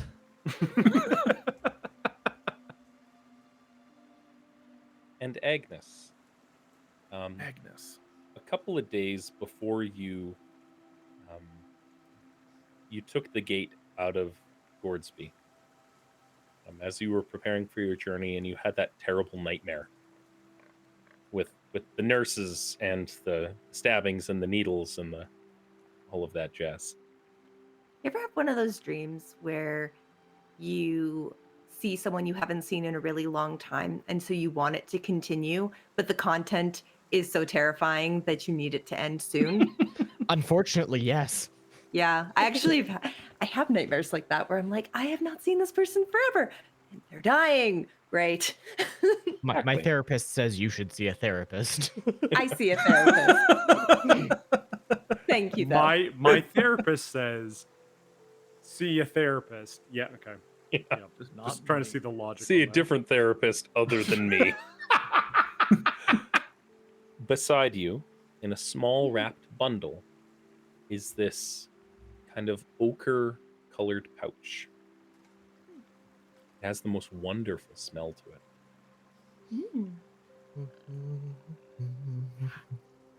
I need to know if I see the item. I need to know if you've decided what it's full of, or if I get to decide what it's So- full of. You decide. On the note, Okay. it reads, I'm terribly sorry, but I wasn't entirely sure what to get someone who likes to collect everything. So I looked for the one thing that was a kind of a poignant memory, and it related to not so good tasting mushroom soup. May this never happen to you again. And in your hands is Heward's handy spice pouch. Yeah, it is. Agnes takes it down, like I imagine she's like oversized night dress with like old granny night dress, because that's just what Agnes would wear to bed. Ron And just- Weasley's like summer Yes. gown, super brown and Yes. frilly. And runs barefoot as fast as she can to the dining room in Magnus's house, and very politely asks the unseen servant for warm milk. And she just sits there and goes, nutmeg. And then she makes herself a little like steamed milk with nutmeg. Magnus just comes in and she goes, you know, we have the spices on the wall. This one came from a magic bag. I see the relevance. It's good, Magnus. Thank you. Except that's old Magnus. I got young Magnus at this point, and he's just like, Oh, this what is young the hell Magnus. are you Somebody doing? go put this mayonnaise out in the sun. I need more special sauce. I'm a powerful necromancer. I do feel like if like young Magnus came in while she was in, he'd just be like, waste of magic. And I just look up at him and be like, I don't judge you on what you put into your stale water. It's salt. I would like you to know that Magnus probably, as soon as he was young again, has drunk nothing but mead exclusively for the last like the last 2 weeks, minus some tea. Like that's all he had. He just boozed Agnes it up just- hard. Agnes keeps trying to give him tea. It just doesn't fly. I need Anyway, to break in this new liver, guys. Jeez. I don't understand this I guy. can You use can- that sometime. You can put this on anything. You can put this on grass. And you can make anything taste good. You got some moldy food, you're good. I love it so much. She takes, so it's like a woven bag, and she takes out a long piece of ribbon and starts to like embroider around the edges of it. Nice. Does it look like your dice bag? No, I have my dice bag. No, I It mean is your my blue dice bag. Yes, Agnes has my blue dice bag. Exactly like my blue dice bag. It doesn't exist next to me right now. No, this Your Don't die. yes was so full of like the audacity of this bitch. I was like, I have love you it. not been watching Agnes's character progression, my friend? Were you not present? Anyway, thank you. And Quill, you woke up from a terrible slumber where you found you couldn't wake up initially, but then your friends were there and everything was better. You were having a terrible nightmare. And as you woke up, you rolled over and there was a small note, and it says, I had a look in you as well.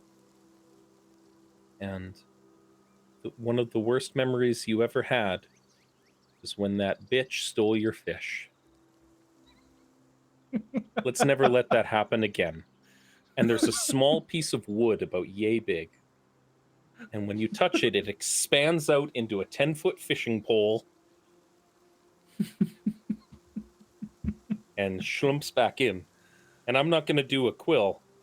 He's like, cool.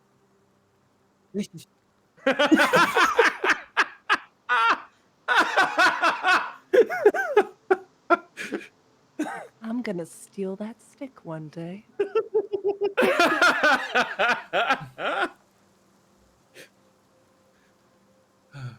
Over the time, as you were waiting for Dern to recover, you've always felt chafing through your armor. It was a gift, and it's very dear to you. And somebody put a lot of time and effort into getting the scales on it just right, just like Luke's. And it always pinched a little and it didn't quite fit right. And you've taken the time to work your way into it. This is a part of you. And you're never giving it up. This is your armor, right? It would have to be something really cool, like made out of dragons or something at that point. Probably. And Quill's gotten very comfortable. I was about to say, there's some material up at the Bennies. Too soon. Too soon. Can I make Dern scale arrows? Hoots would try if you asked him. For what? How far was Agnes in the womb when there would have been like Dern parts to put in jars? I'm gonna say no. Okay, fine. Gonna say no. It doesn't line up that well. You've been very focused in your application of magic on your own body enhancements. Things like Zephyr Strike and changing out your arrows and pushing your magic into the things that you wield. Eschewing almost everything else. And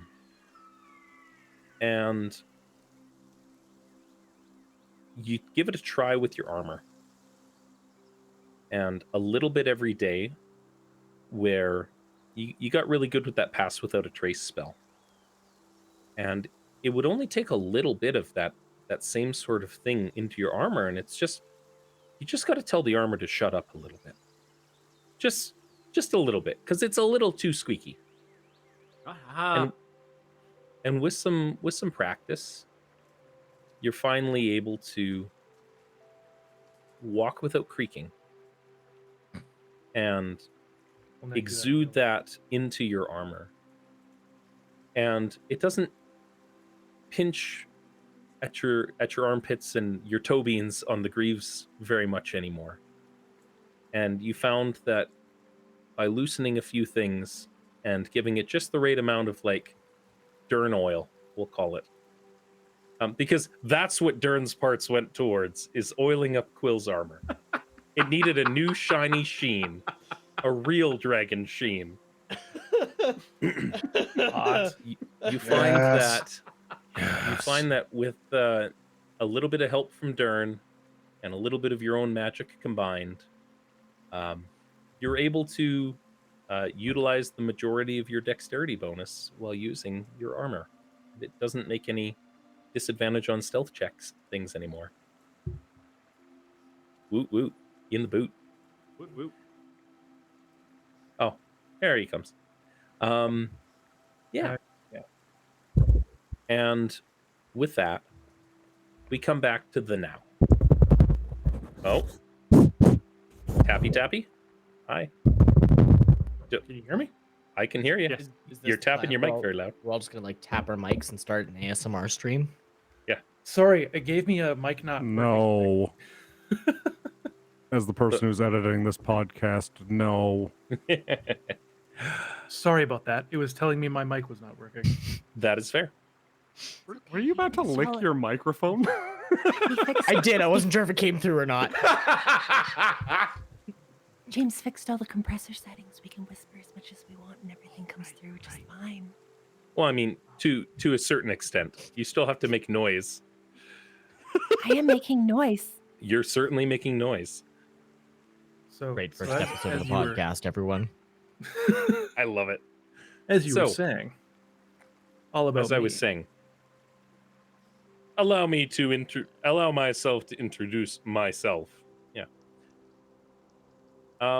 Dern sits on a rock, Yes. pulling up a bag of popcorn next to a well-seated Lou. Lou is sitting there with an equally opulent-sized bag of popcorn. Dern has finished half his bag and swaps it with Lou's bag. You could swear that Lou gives you a dirty look, but Lou is a stuffed animal. It's probably a dirty look. Probably.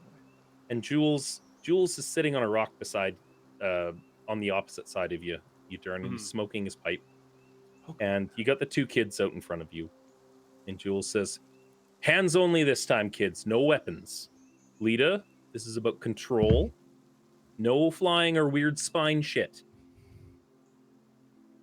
And you see Quill's claws like twitch just a little bit. Mac, you've been sparring with this young girl for about a week at this point. And she's been under Jules's care since she arrived in the womb. You've had a handful of weird interactions in that time. She seems pale, mostly human, it would seem, to your best guess. And you see Which her is not a good one. You see her face tense for a second. And she says, yeah, I got it this time.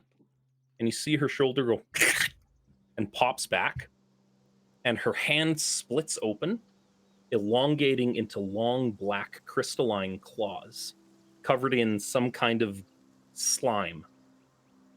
The best description I could give you is the alien queen coming out of a small black-haired teenage girl. Lovely. And you see her eyes go from like a That's normal 2 for 2, by the way, Dern. I'm aware. Yeah. You see her eyes go from a black, like normal human eye to the vertical eye slits of a lizard. And I need you to roll initiative. Just you. Okie doke, doodle. And after you roll initiative, Blue, we're going to go to break. I'm going to say that I've got 5 gold on Quill. So you have to bet against Quill. That's how this works. That's not fair. That's absolutely fair. Well, I got a 23 on initiative, so okay. Suck it. We'll add that into the order. Lita got a 5. Ain't no one as fast as me. There is that.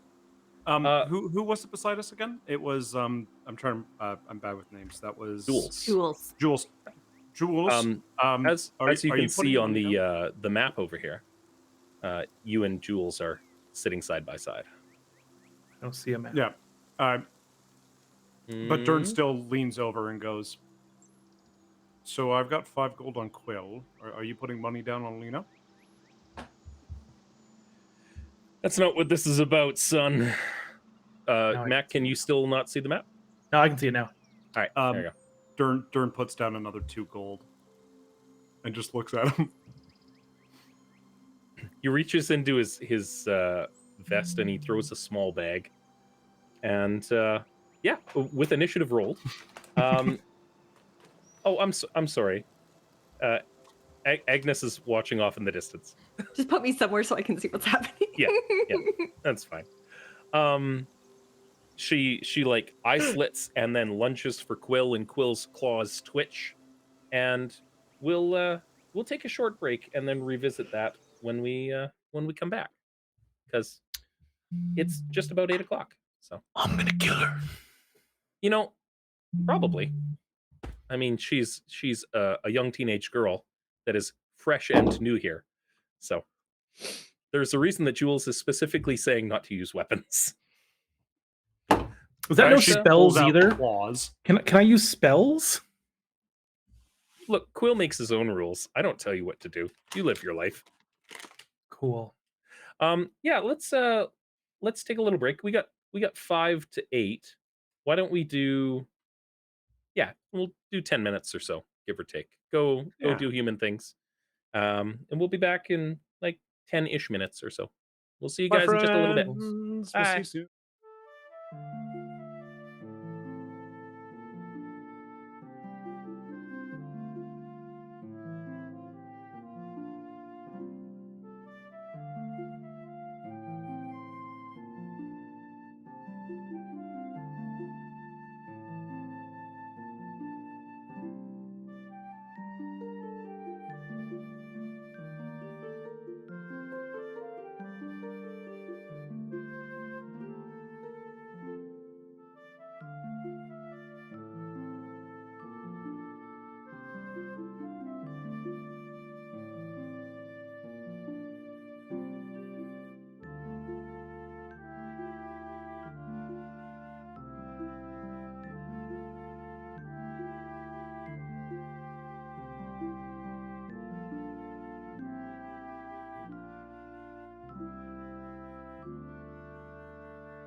grandfather gonna say? Because like me and dad's super cool with it, but like Well, yeah, but that's the thing about tattoos is that if you don't get at least a little bit of shock value out of the people that you're not expecting to get shock value out of, what's the point? that's why my mom's one of the coolest people I know. Oh, So you heard it here first, folks. She knows. She My mother is also a wonderful saint. Yeah, my Gam mom is Gam. too. Love my mom. Yeah, Gam Gam. Part out to Gam Gam. Yeah. Okay, so Agnes is not on this log. She's just here in spirit. So I Yeah. can see. She's just here in She's- spirit, just having a She's good time. probably strolling in as the fight is about to start. Yeah, you know what? I give it to you. She's probably observing keenly from a distance. Agnes, So would there's you a be frog watching this? somewhere. Oh, Oh, I yeah. would watch this with Gerald. Gerald is absolutely on the lily pad, hanging out, just like, do. Show me potato salad. There's Gerald. I like the idea of Dern just being so involved in this fight, he doesn't see a giant toad come up beside him. I like it. Or an Agnes. I'm like right Cool. beside you. I'm just like Yeah. stealing your popcorn. Yeah, You're going no, you're first. stealing Lou's popcorn. What do you got, buddy? I am going first. You are. Cool. So I'm gonna start by, because you didn't say no magic, you said no weapons. Look, I said you make your choices in life. Quill's Quill gonna heard do no what Quill's weapons. gonna do. Quill heard no Yep. weapons. He didn't hear no magic. So I'm gonna use Zephyr Strike. Okay. Alrighty. On what? What do you mean on what? So for Zephyr Strike, is it not a weapon attack or is it just a melee attack? It's the next. Sorry, you can get advantage on the next weapon attack. Okay. Right. My claws count as weapons because they're cat's claws, right? Okay. Yeah. I'll give it to you. Go for it. Cool. So I'm gonna activate Zephyr Strike, and I'm gonna move up to her, and I'm gonna give her the old 1-2. Starting with my first attack. Yep.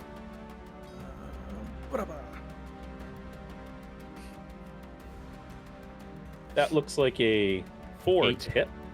Oh, yeah. 13. Technically, it's a 13 because I have advantage.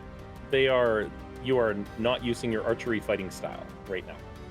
No, I have advantage from my Zephyr Strike. I understand that, but you rolled an 11, and that +2 that's in roll 20 is from your archery fighting style. You got to uncheck that little box in the character sheet when you're not using your bow. Right. The first attack does not hit. No. I swing in with my second. All right. That looks like a 7. And a 7 will also not hit. It is worth noting that your claw attacks use your strength modifier, not your dex modifier. I know. It's fine. It's a 2 to attack. Dern's like, gotta get low! Go for the gut! So your walking speed has increased as well, as is normal. Yep. And I'm going to move back again. Mm-hmm. And that will be my turn.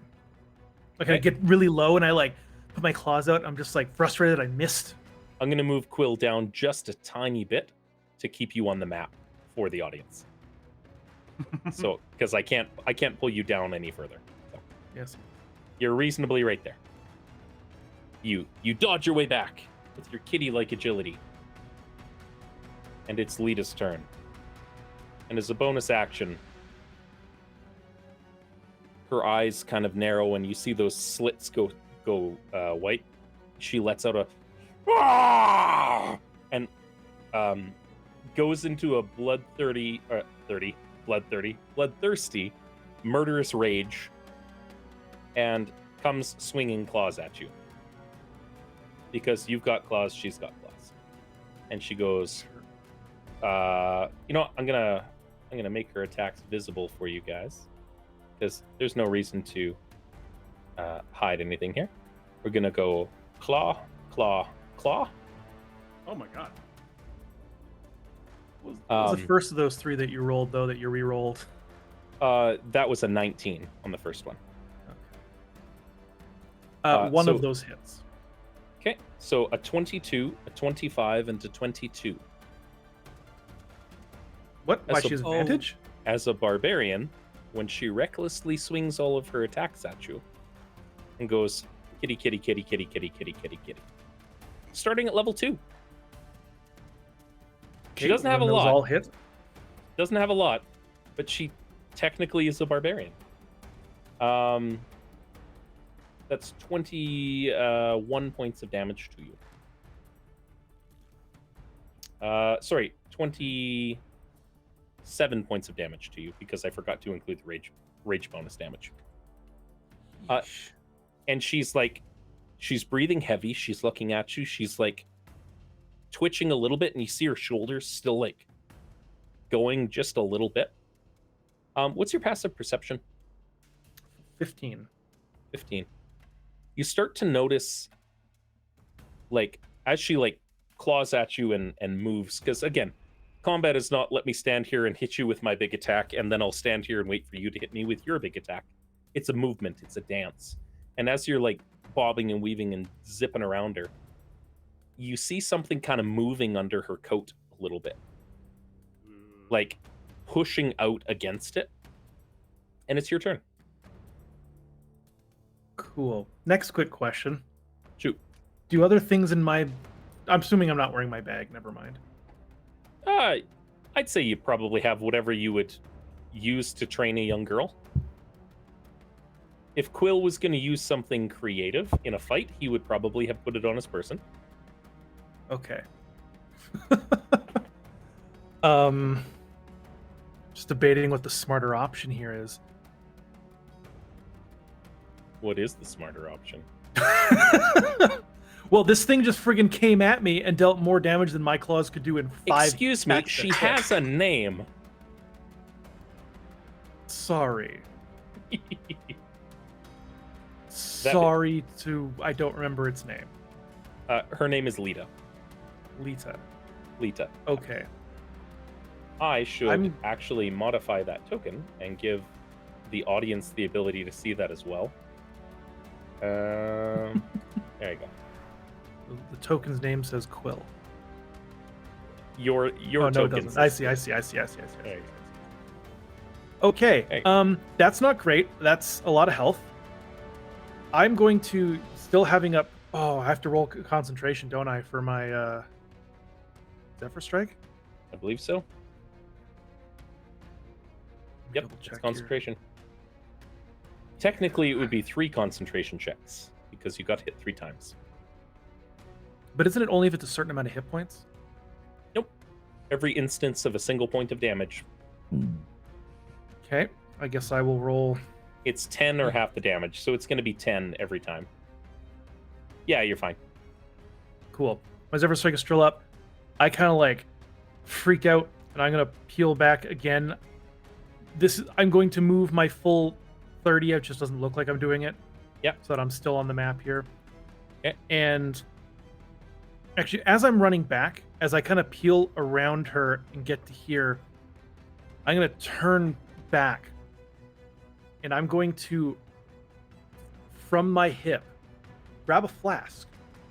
Okay. A new thing that people have not seen Quill wearing before, and pull the flask up in front of me, and I'm going to throw a vial of acid at the shoulder I saw moving. Okay. Roll a dexterity check, please. Just quick dexterity. Yes, ma'am. 16, you will absolutely hit. And you see this vial smash against her jacket. Probably one of the only worldly possessions that came through to the womb with her. And it eats through the back. And you see where it looks kind of like a black tank top, where her spine is, and it's starting to like bulge and move a little bit. And she's going to take some damage from the acid as well. She will. It'll be 2d6. 7. I like it. 7 points, and then I'm gonna finish my movement away again out of the rest of my 30. Yep. Doing your harrying, and she's gonna roll d20, and on a low she loses control. No, she's still in control with 15. In control. Yep. She's keeping things at bay. The whole point of this is that Quill is mobile, hard to hit, and is incredibly frustrating as an opponent, which is exactly what somebody needs when they're trying to learn to control their powers. Much to the same token that you recall many sparring sessions with Jules teaching you how to use swords and how to dodge things. Yep. And you couldn't hit him for a long time. I was but a small bean. Yes, a very small bean. Yeah, on her turn, she stays in control and rushes you. And this time it's not reckless. And she's about to like put a claw into you, and her jaw unhinges for a moment, and you see it kind of like push forward in a bite motion as it opens way too much, and she takes a bite attack at you. Okay. Expending another rage to change her form. She dumps a bite into you. Does she still have advantage? She does not have advantage on this one. She was not doing it recklessly. She's trying to think tactically. You notice that the crystalline material sloughs off of her skin with a wet, and it hits the ground and it just starts bubbling away. And her hands look like kind of irritated and red, as though they'd been covered in lye or something like that. And she takes a bite at you. An 8 presumably will not hit you. No. And thank you, sir. We're gonna change this up a little bit. So is it my turn? It is your turn. She doesn't have extra attack. She is not that strong. Could I just have Dern do a perception check to see if he actually notices Agnes sitting right beside him? What's Dern's passive perception? 10. You know what? I'm gonna say, yeah. Go ahead and roll for it. Let's see what happens. All right. That's a 17. That's solid. 17. Yeah. All right. Agnes just like, she's been taking popcorn and you're kind of looking at her, and you see her reach into her pocket and then sprinkle some salt on the popcorn and keep eating.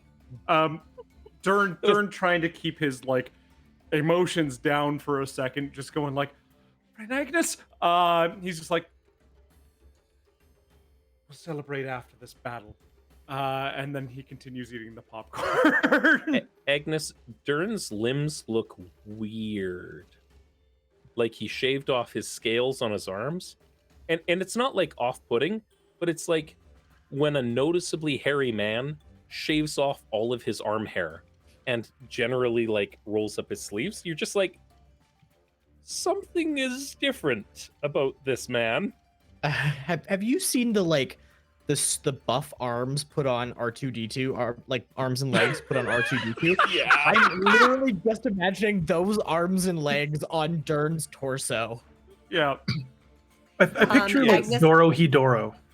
Agnes pulls out 5 gold and puts it on top of Dern's bet. And it's like, he's worth more than that. And I love it. Dern nods. Oh, sorry. He's worth more than that. And Dern nods, and then Dern just kind of looks to kind of distract Jules for a second, and kind of looks and winks to Agnes. and I'm going to just use I want to say a performance check to just I don't know, do something to distract Jules for a second. Sure. Roll a performance check.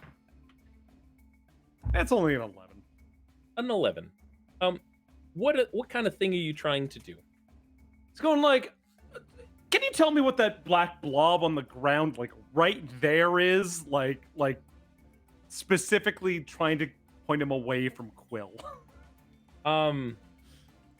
So I will say this aloud because this is a thing. Jules lives and dies as a tracker. Yeah. As a perceptive old man. I am His aware passive of perception is 19. The thing that you're trying to do, he looks at you and he's like, look, I don't rightly know, but that can't be healthy. Look what it's doing to the grass. And as you see, it's shit. like it's bubbling. There's a small hole there now. Yeah, what do you carry on with your plan? What are you gonna do? I'm just trying to distract him away from looking away from Quill. Okay. That's what I'm trying to do. Sure. Yeah, he's minding to make sure that he doesn't have to step in on things. Yeah. Agnes, do you silently eat your popcorn? Gerald is like,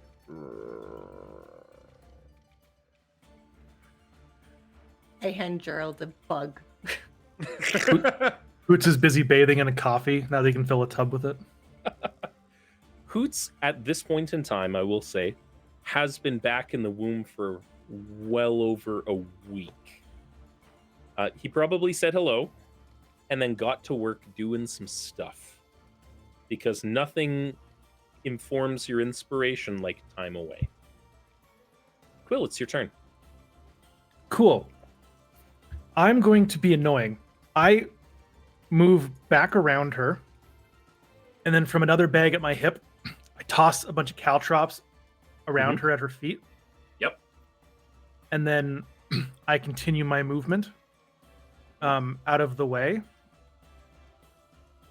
And that was my action. So I don't have another action because I'm not using my bow, and all my spells are related to my bow. So that's exciting. Apologies, one sec. This is for Riley's benefit.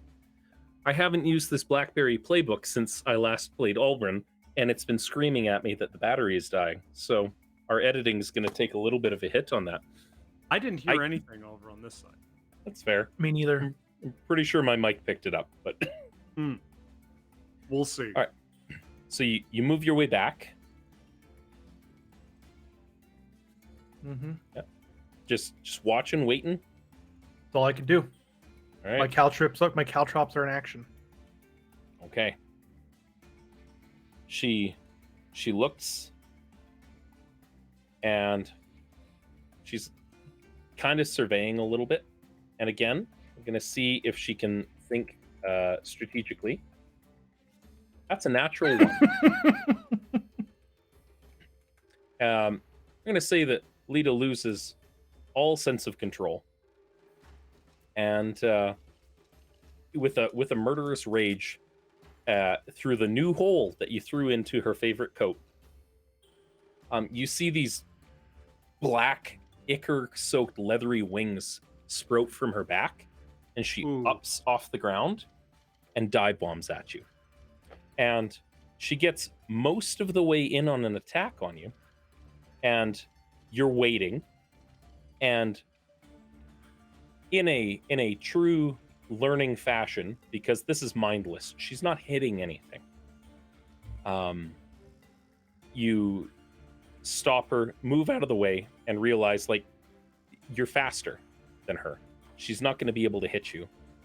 And your fight is interrupted with the sound of this, like,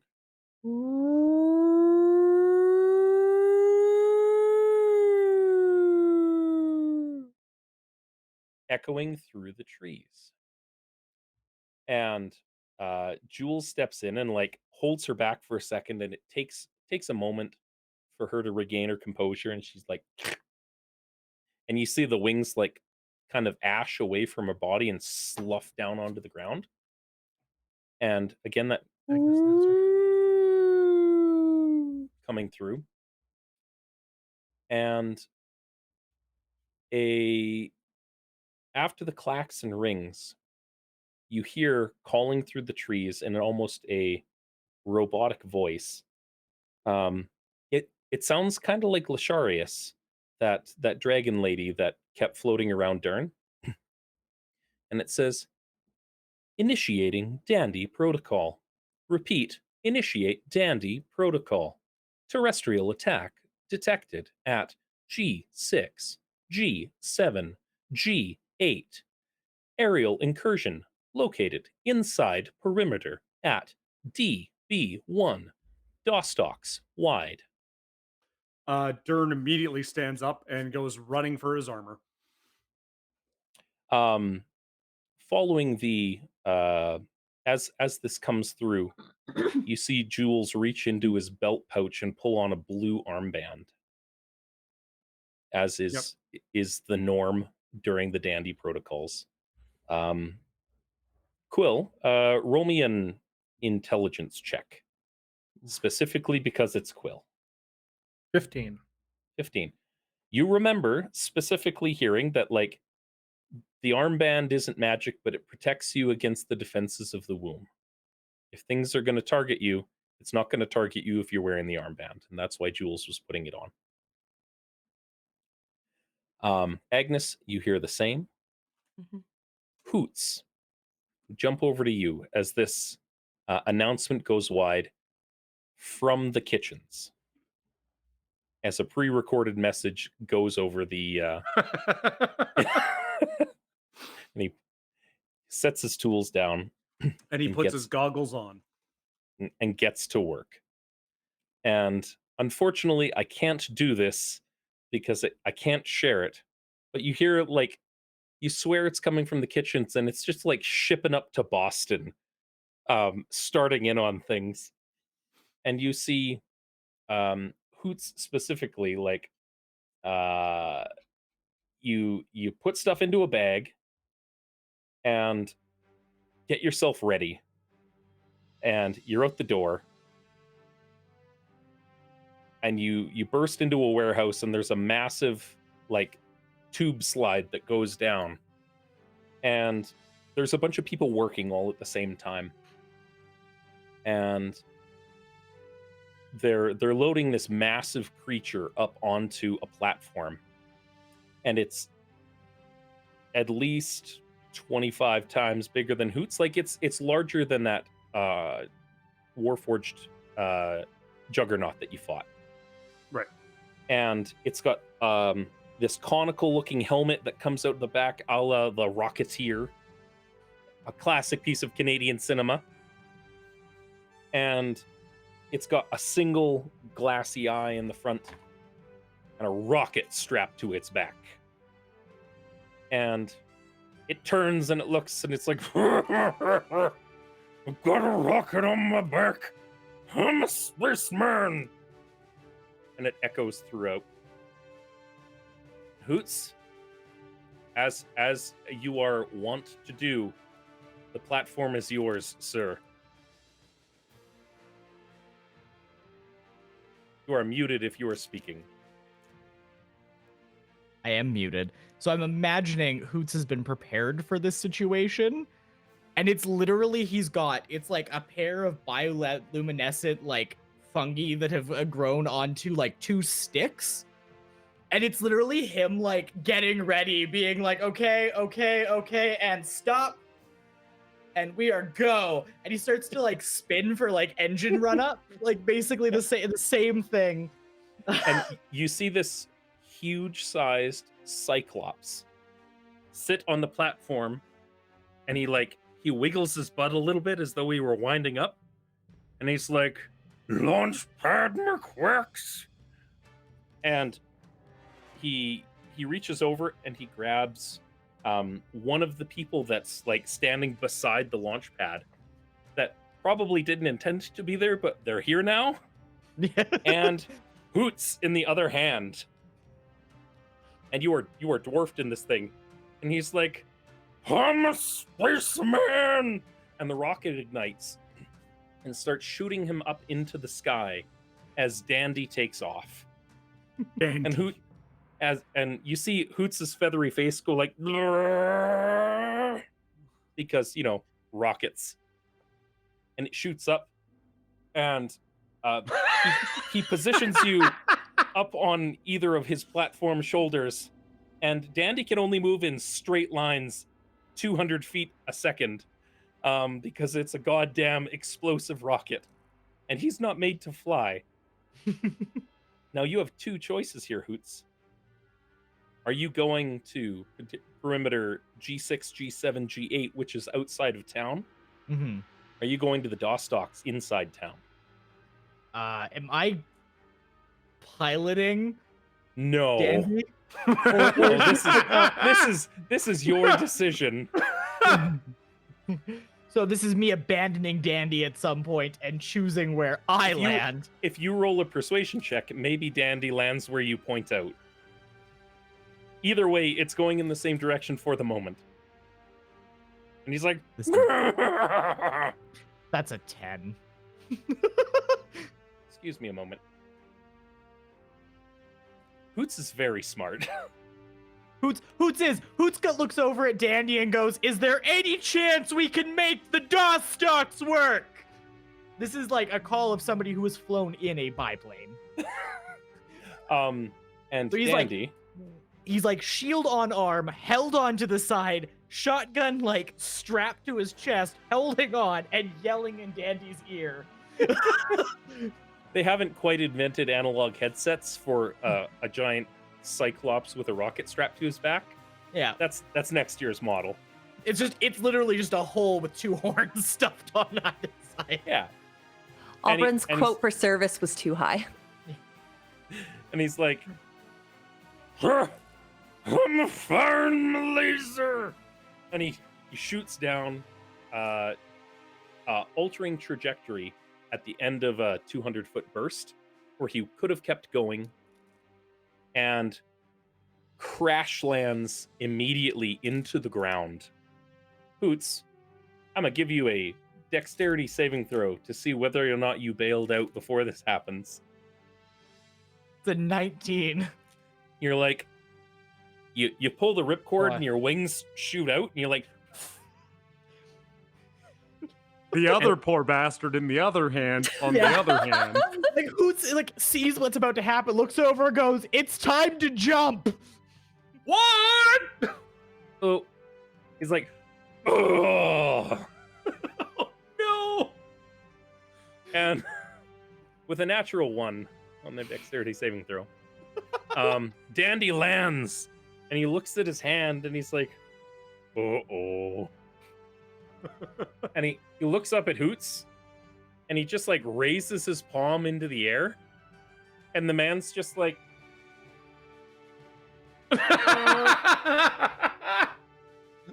and Dandy like,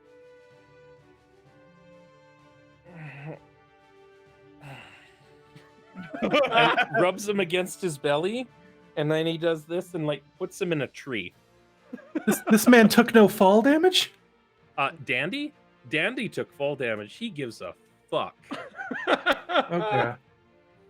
The other man is going to rest in a tree until such time as a medic can be provided. He is conscious. He's doing okay. He's alive. That's what matters. Artificers are made of stronger stuff. This man was wearing bunny slippers because he was not prepared for today. And you see the damage that Dandy took as he landed, as he pushes his way up, starts to slowly kind of like knit back up. And with that, Hoots, looking towards the sky, you see a couple of things. And I'm just going to bring everybody over to the DOS Docs map right here.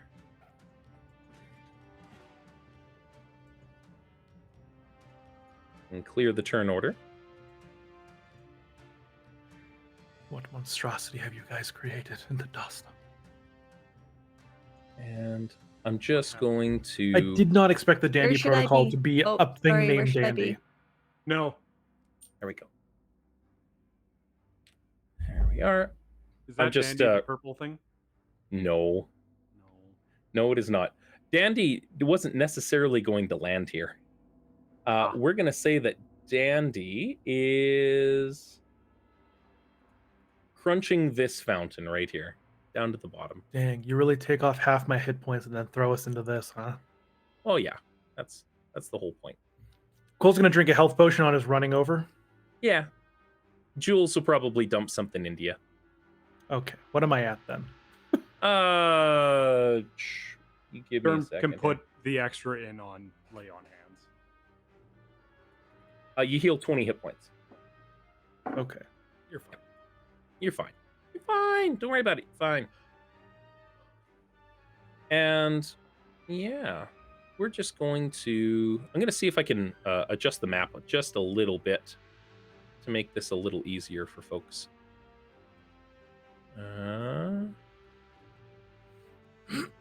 Yeah. We're gonna play Where's Agnes and hide her in a bush. Oh, the map is like not centered at all on the stream. I'm looking at the stream right now for it. I'm trying to fix it. There we go. And take the turn order out. Because it's a much bigger map. So I'm just trying to adjust. That's not bad. Yeah. It'll do. There we go.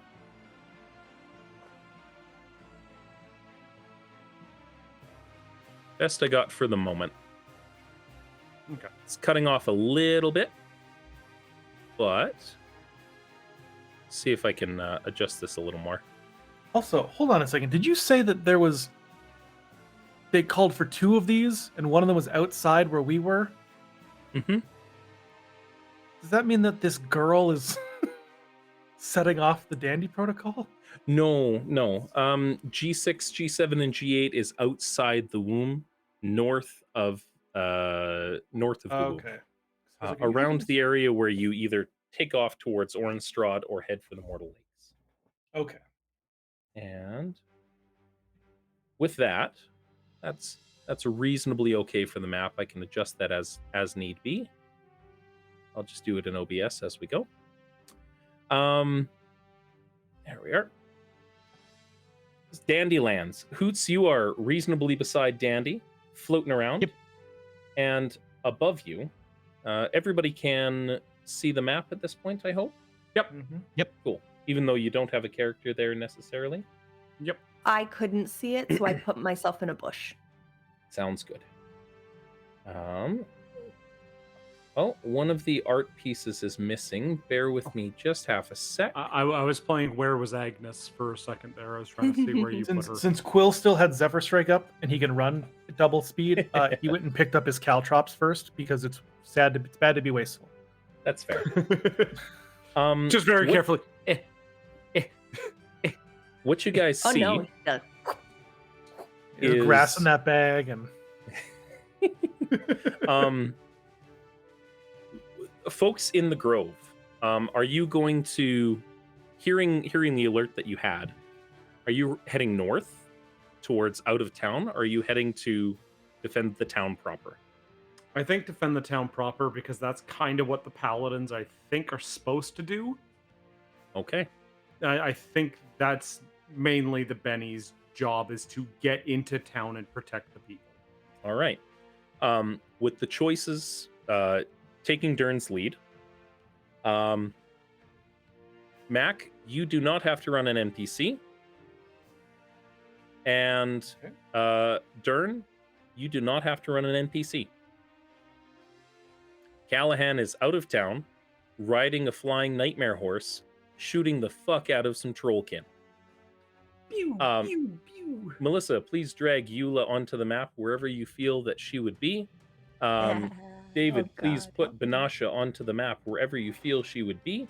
Where roughly is the actual Dostox From in this from this map? This whole area is the Dostocks. Every one Oh. of these buildings is like either house or warehouse or Banasha would be roughly 60 feet flying in the air on a flying carpet. Yeah. If you want to add her a thing. So you can see her just over here. I do not appear to have Eula in my player profile. Mentors. Okay, let me fix that. You should. I had been looking at her in the GM profile. Did I not add you? Oh, it says Agnes in both of them. Here, let me drag her on and If you wouldn't see mind just dragging her on, then I'll. There you go. Thank you. Hello, darling. So we have Banasha and we have Eula. All right. I Cool's feel mind- like Eula would be nicely balanced on top of this fountain, because that just seems like a Eula thing to do. You know, Eula had a tendency, and Tracy can attest to this, where she would use meld with stone and sleep inside statues for 8 hours at a time, just to be able to pop out on people and say hello. So I'm going to say she was in the statue. That's fair. You save a little bit of time. And as you guys approach, Dern, I'm going to say that you guys are coming in from the north side of town up here. Okay. Give or take a bit. Okay. Or do you just want to drag our guys on, or do you want us to do that? Either or. Okay. Yeah, just throw yourselves up there. This simplifies things incredibly for me. I don't have to run 2 maps. That's what I was thinking about that. I was like, you know, we could go north just to make it more fun, but at the same time, I think they can handle themselves. You make choices. We make choices, and I think we made the right choices, because I think Callahan isn't an idiot and isn't going to die. So floating in the sky, about 200 feet above you, is this fella right here. Standing seemingly on no kind of platform whatsoever. He is bigger in stature than Dandy is. What? Some kind of a giant. Wearing some kind of clothing made out of starlight. And he takes a long clawed finger and he runs it along the sky. And things just kind of like fold open like a wound. And you see hands crawling out of these aberrant looking creatures and small chittering fiends. And the fiends start like falling down and landing on roofs and immediately bursting into flames and turning to ash and goo as the Dandy protocols engage the forbidden spell on the womb. And they end up basically fucking barbecued. And with a small scowl and a little bit of a cock of his horned head, he makes a gesture, and a bunch of purple energy just kind of jumps out of the this wound, and it slams into the ground like the sound of 1,000 metal ball bearings hitting a stone tile floor. Oof. And with the sound of cracking glass, green energy shoots out towards one of the stained glass windows in one of the buildings of the Dostocks. And another lands just over where the a hedge is. And pulling itself out of the stained glass window are 2 medium-sized looking creatures that look a little like this. Ooh. Made entirely out of the glass that they pull from. The ball bearings seem to wrap themselves up and form this humanoid figure made out of ball bearings that is large in stature. The vines make this like sort of humanoid golem looking creature that pull themselves out of the gardens. And with that, I'm going to turn on a turn order and get everybody to roll initiative. Well, Shoot. Dern, Mm-hmm. you don't have anybody to run right now. So Other than aside from Dern, so I'm gonna toss Dandy into your play. Okay. can- Play dandy. Fire and lasers. There it is. There you go. And he's going to do things. Yeah, he is. Where's Dandy? There's Dandy. There we go. How high did you say the floating figure was? He is hundreds of feet up in the air. Hundreds of feet. All right, good. Good. As he drops these, you see as they take form, he cocks his head slightly and starts like heading off in a northwestish direction. It looks like it's towards the towers. And Okay. rolling me some glasswork golems. There we go. I And those think golems that's got everybody. balls. Oh, You know, let me they just actually roll make a Dandy variant here. that's made out of caltrops instead. Nice. Ooh. It's a good thing I gathered mine. Yeah. There we go. And descending. So, going first, by the looks of it, and I'm just going to make sure we got Eula, Benasha. Is Dandy on the list? Yes, he is. He's 8. Cool. There we go. Just going to... there we are. There. It's Dandy. fight time. It is. We're going to say... Benasha, you're up. Benasha's up. Okay, let me make sure I am doing this right. What would you say is the most dangerous foe here?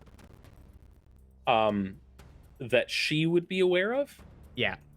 One of them is of a larger stature than the other two.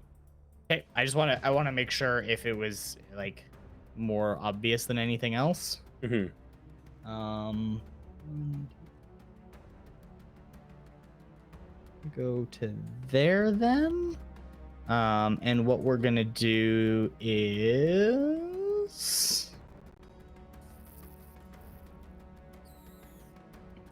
see, I worked so hard to remember her spells and now I cannot remember them.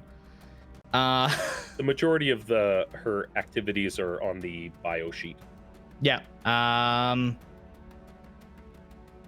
She doesn't stay close quarters. And there's no failing. So she's going to then use cutting words. Okay. So cutting words is a reaction Oh, to right, somebody right. making a... It's been a hot minute since I've played a lore bard, so... That's fair. It's having to remember... Shit, I'm really sorry. I'm the one who's holding up. It's all good. I'm populating the battlefield with stuff, so don't worry about it. Okay.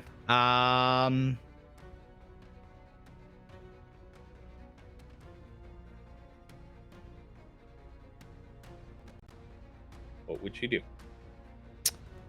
I'm gonna have her actually do a vicious mockery to start the battle off Okay. Is that on the... on this guy. Okay.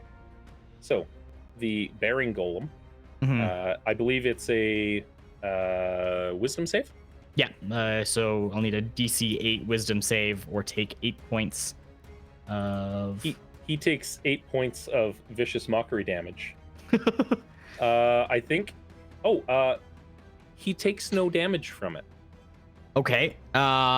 It reverberates off of these ball bearings, and you hear a pitiful insult about, it's too bad his balls are so small. And it just kind of like rings off. It will have disadvantage on the next attack roll it makes, though, before the end of its next turn. It most certainly does. I like it. And I think that's all she's gonna do this turn. And I'm gonna, while you move through, I'm gonna re-familiarize myself with her. Sounds good. There we go. And the glasswork golem is up next. Which one is it? It's that one. And it sees a target in front. It bears stating that the CR of this encounter is much higher than you guys would normally face on your own. Yes. And it is offset by the fact that you have an 11th and 13th level character with you, and also the Dandy Man. So, Dandy man, The dandy man can. show me your hand, dandy man. right? Oh, hello, darling. That's And- not who Eula is at all. I just feel like Yeah. this is all I can do right now. No, she would absolutely give you like a hello. Hello. And this thing's gonna swing twice with its glass swords. I believe Eula's AC of 19 is not going to be hit by either of them. And it just swings. With a bonus action, it's going to start to glow and shoot out this magical light in a 15-foot cone at her. Can you roll me a Constitution saving throw, please? Constitution. That's a failure Constitution. with a natural 1. Oh my gosh. She is blinded. That's not good. That's not good. She is blinded for 1 minute, but she can repeat her saving throw at the end of each of her turns. That's not good. Yep. Please familiar yourself with the blinded condition. I'm working And, on it. All right. The bearing golem is going to look up at Benasha Mm-hmm. and look over at Dandy and look over at Hoots. Its face is blank and it's just like moving balls. Sorry, moving ball bearings. Very different imagery. Yeah. It's making like sounds as they just kind of rattle around. Do you remember those nail like imprint things you like press your face Oh, into? yeah, and yeah, it would yeah, have- I imagine it's exactly like it. it's like it doesn't actually look like it's moving its neck. It's just like the ball bearings like pull in on one spot and like fold out on another spot. That's exactly right. It'd actually be really cool to see in real life. Hoots, to be it's going to honest. take a shot at you flying in the air, and it's going to take a shot at Benasha. Okay. And the shot at Hoots is going to be a 12, Okay. and the shot at Benasha is going to be a 27. So we're gonna use cutting words on that one. All right? Which did it roll first? Was it me or The shot at you. okay? Why did that not play? Shit. Yeah, I'm gonna use a bardic inspiration die and. Oh my god. Sorry, roll 20 is being real weird here. It's you can just roll a d10. Yeah. Okay, now what? Are you seeing that roll? Nothing's showed up for me yet. Oh, there we Oh, go. there- So there it goes. take 2 off of that. It's still not going Alright. to be enough. That's going to hit. 25. She takes 18 points of bludgeoning damage. Okay. That's the bearing golem's. No. He's going to approach Dandy and explode. Riley, can I get you to make me a dexterity saving throw for Dandy, please? That's just a dexterity roll. Let me just find the shit. No, that would be the save. That is a failure with a 14. Yes, understandable. That's going to be 38 points of bludgeoning damage, and Dandy is knocked prone. Oh no. Biff. Yep. Oh, that And hurt. as it just like and scatters out as ball bearings cover the ground, and this thing disappears. Oh, that's the wrong layer. That wasn't nearly as there it is. That's the Baron Golem's turn. Boots, you're up. It There's a disappears? bunch of balls all over the ground. Ah. Yeah, Hoots is going to climb another few feet. Oh, why are you? Oh my gosh. He's going to add a couple more feet to his path and go to here to get closer to Banasha. Mhm. And then to make things better, he is going to attack this thing. You said it's made out of plants, right? It is.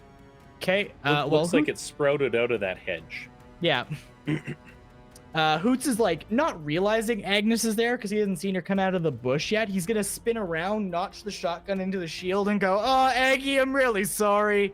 And that's gonna be a 12 to hit. For what 12 it's does worth, I'm not not hit. in the bush anymore. Okay. A 12 does not hit the vine golem. Okay. And then we're going to summon in our good friend, the reliable Eldritch Cannon. Alrighty. Is it going to primarily stay on your person? Is it in flamethrower mode or is it in force ballista mode? Force Ballista mode. Hoots is going to keep it up for at a distance because then he can pretty accurately. If you want to, for ease of the system, you can remove it from the battlefield, and we know that it's just on your thing. Okay, perfect. Auras are weird. Yeah. Anything else for you, sir? No, it's going to be all Hoots can do this turn. All right. Agnes, you're up. Agnes is going to mutter under her breath and lights, camera, Murder. archery form. Yep. And I get to use that. There's too many screens, not enough time. I think Bless is turned on right now. I don't think so I'm going at this, the one attacking Eula. Okay. 13 is not going to hit. You would say that. However, a 13 matches its AC. Amazing. I was about to say this thing is glass. What kind of damage are you doing? That I believe deals radiant damage. Let me just double check. Yes, radiant damage. So that 8 radiant damage,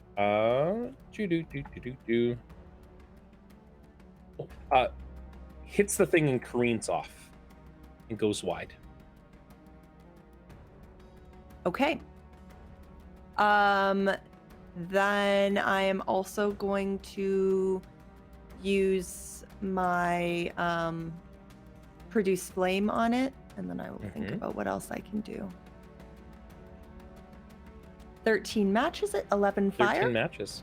11 fire. It seems to take it fully. Okay, thank you. That will end Agnes. Agnes is just going to step in beside this building and looking for like quarter cover. Is Agnes walking or riding the lily pad at this point? Agnes, the lily pad doesn't move fast enough for her right now. She's just walking. Understood. This vine golem immediately starts coming, clambering over top of the ceiling and the roof and coming down. It looks like it was formed out of a trellis that was climbing this house. And it comes in and swings in on Agnes. And we're going to be doing... Yeah, that seems like a good idea. A 20 to hit Agnes. That will hit Agnes. All right, you take 11 points of piercing damage, and you are grappled. Got it. Until the grapple ends, you are restrained, and this thing is basically turning its body to hold you tight. And it's slowly lifting you off the ground towards the roof of this house. Okay. As it does that, So it it's on the- shoots. Oh, sorry, go ahead. As it does this from the eave of the roof, it shoots a thorned vine out towards Dern, and that's a 12 to hit Dern, which is going to miss our paladin goodness. Dern, you're up. Question, it's on the roof? It is. Dern bamps up. It's about 12 to 15 feet up. Dern's not going to try and climb that. He just bamps up there with Phase Step Okay. or Misty Step, and then brings his hammer right on top of its head. Agnes, Dern learned how to do a thing.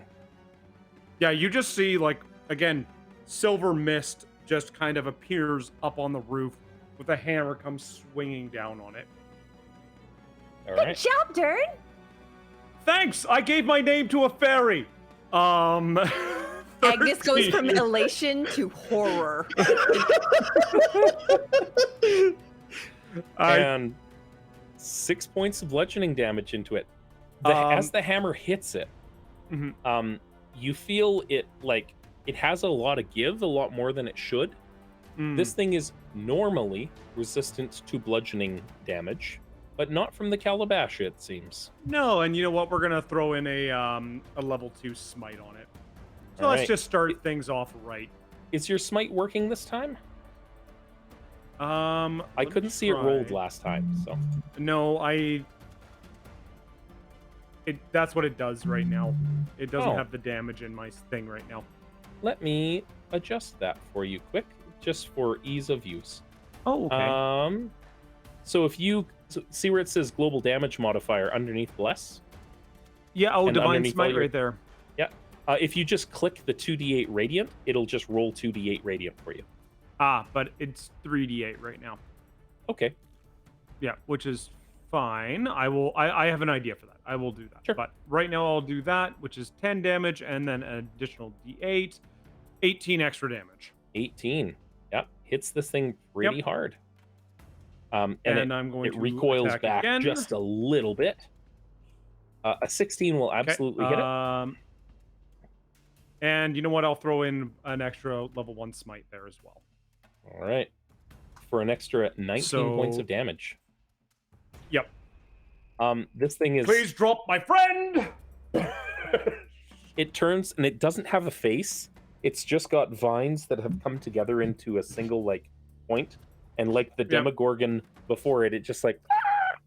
Or, you know, to illustrate the point. Yeah. Like the Demogorgon before it, it's like...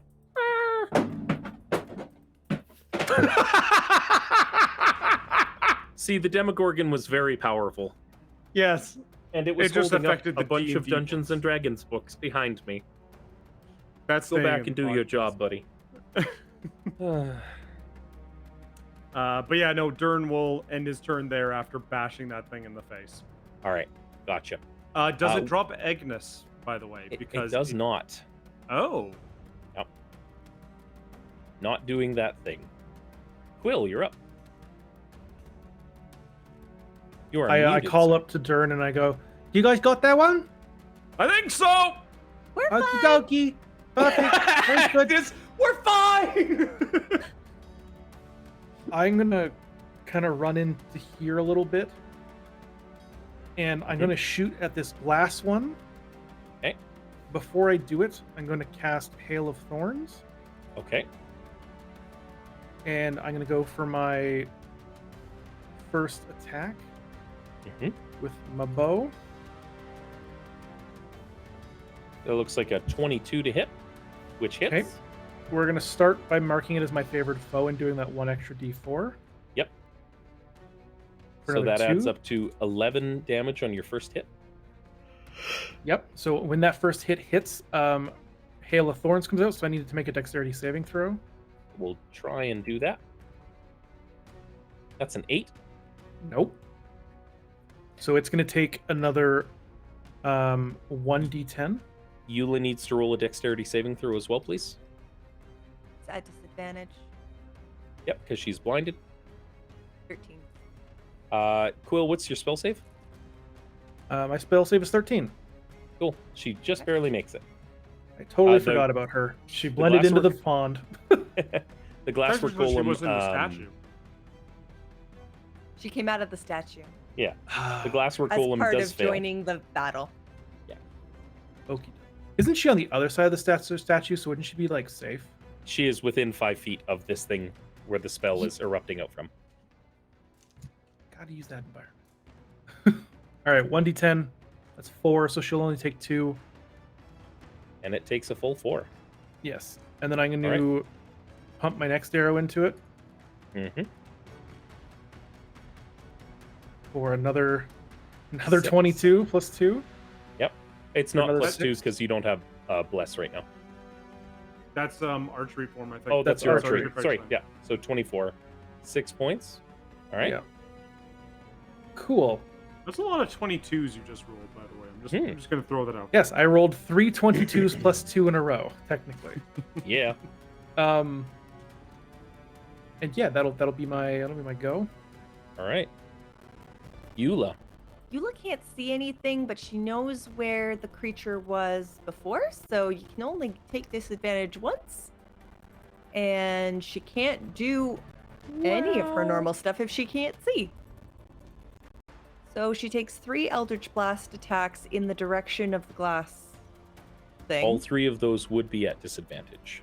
Yeah, they're going to be because she's blinded anyway. Well, and because it's within 5 And feet it's, of her. I know, but you can't like triple disadvantage, so it's okay. Double secret probation. 1, 2, 3. All right. So I that's a hit. mean- That's a miss, and that's a hit. So- She almost hit with a fucking natural 1. Yeah. Well, yeah. Because she's Eula. Yeah, so 23 points of force damage. It Knocking- blasts out and shatters, falling Okay. down into the water in the fountain. Amazing. Can I how do I roll get her to something be for my my teacher? vision? You, she has What to was come my up to vision? you, give you the secret handshake, and say, "You're my wife now." Oh, okay. Sorry, that was involuntary. What am I rolling to be able to see? That's a con save, Uh, I think. let me just double check. Yeah, it's a con save. DC 10. Con save. Yeah, you're good. And Amazing. she blinks back to visibility again. And she goes, "Oh, that was good." And then surveys the rest of it, and we'll wait for her next turn. All right. The next one comes up and blinds her. The next golem comes charging up into the fountain. Don't say things like that. Chunk, We need her. chunk, stepping out of a stained glass window. And it, again, takes 2 glass sword attacks on Eula. That's an 18 and a 16. I don't think either of which will hit. Neither of those will hit. All right. And then, once again, with a bonus action, can I get her to make a con save, please? As it erupts out a blinding Natural shot of 20. light. Sorry, from this angle, Quill, I also need you to make me a con save, please.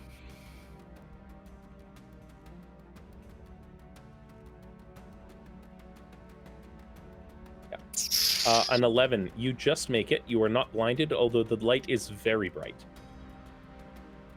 Quill, I'm wearing those goggles you gave. Ah! Oh, God, no, wow. The goggles, they That's do what I just nasty. said, but I was muted. Mac, your bees. It is Dandy's turn. Oh no, the bearings guy is gone. I need to be a rocket ship somewhere else. And he's gonna go towards the guy hiding in the tree and just grab him. I'ma slam you in the ground. I like it. Slam! Oh, God. That is a natural 20 for Dandy, dealing 38 points of bludgeoning damage to this vine creature. And then with an 18 to deal another 28. However, this is non-magical bludgeoning damage, if I recall. Oh, yeah. Yes, it is. So it's all going to be halved. That's fine. So 38, 48, 58, 66 down to 33. Yeah, it takes 33 points of bludgeoning damage. Oh, and as- Dandy also gains 15 hit points. I'm just gonna quickly adjust. And he also gains a bunch of hit points back. Because somebody cast a spell within his periphery since the start of his last turn. And it's very much a Hulk and Loki sort of deal, where he like grabs this small green thing, wham, wham, wham, wham, wham, wham. Do you know who I am? Burn my laser. Oh wait, he doesn't even need to be that close. He can be there. No, he There we go. doesn't. He just reaches into the tree. Hello, vine thing. And this thing, as he's holding it, uses its thorned embrace on Dandy. That's a 17 to hit Dandy. I hate Dandy. That's going to be 6 points of piercing damage. And he's Oh, grappled and no. restrained. Can it grapple and restrain him? All right, fair enough. Vine golems have a specific thing that allows them to ignore the whole like one size category higher than you think. It's their thing. Is it a magical effect by chance? It's a physical attack. Okay. All right, just checking. Just checking. And then the vines kind of start piercing in underneath the little pauldrons that Dandy has. Oh, And that's going to be another 9 points of piercing damage. oh, stop that. With that, as Hoots, you turn and you see all these ball bearings. You see something like roll in, and it looks like a big chunk of meat with wheels. And then it stands up, and the one wheel unfurls. That's horrifying. And it's looks like a giant, but it doesn't have a head. And where its belly button should be, it just here, let me throw it on the screen Wait, for that was what the ball bearings were? Oh. Eh. you. Oh, this is This something thing- else. This thing rolls into town from north of where Hoots is. And Oh. it pulls out from one of its wheelie-looking things a wicked-looking axe. And it points at Hoots. And, like, Babe Ruths you. And it clangs its axe against its shield. Good thing artificers don't give a shit about honor. You're not wrong. You're not wrong. And it starts like clanging its shields. Boom, boom, boom, boom.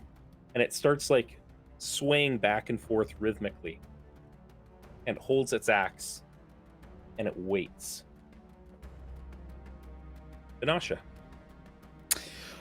Benasha watched that roll in. Eula's being attacked by the glass creatures, and you said fire had damage, but the radiant didn't really seem all that effective. The radiant seemed to reflect off their glass. Okay, but fire worked. Fire seemed effective. Okay. Well, looking around, she's gonna see that Dandy has things pretty well covered. Looks to Hoots and goes, "You're coming this way, right?" And Hoots is like, "Yeah, I am." Ma'am. Ma'am. Yes, ma'am. And she. Is Agnes still grappled? Yes. Yes. But I have Yeah. Durns and Quill. It was Dandy. Oh man, playing high level characters is just so much more fun. Okay. Fun, he says. I'm sitting here having like a panic attack trying to figure out what the heck Eula can do. It's Um, worth noting Meanwhile- that because it's the top of the initiative order. Meanwhile, I've got Dandy, and he punches things as a rocket man. He also has a he's got massive an amount ace. of regeneration and hit points. Yes, he does. To the north, because it's the top of the initiative order. yeah. You just see like explosions in the sky up north of where the tower is. Okay. Benasha has a high enough passive perception that she sees allies. And she's 60 feet up on a magic carpet, right? She most certainly is. Yeah. Walking is for chumps. Just to emphasize how cool Benasha is. What's When the you're a high fly level speed adventurer. of the flying carpet? I will grab that for. I think it's 90 feet for the one she has. But I will double check. Carpet of flying. She has a large-sized carpet of flying. Because sometimes you need to be able to shuttle people along. Fuck, are we fighting? It's 60 feet, sorry. 60 feet? Yeah. Weird giants. What's this Kang ass Weird bullshit going giants. on here? What do you mean? Krang over here? Krang, yeah. That won't work. No, we're just going to... I think Banash is going to dump a fireball into Tall, because bards also don't have... So it'll be here. Oh, why aren't you here?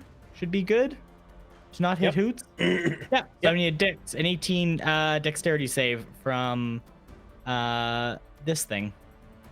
The Xingqiang. Sure. It will try and make a dexterity save, and we'll see what happens.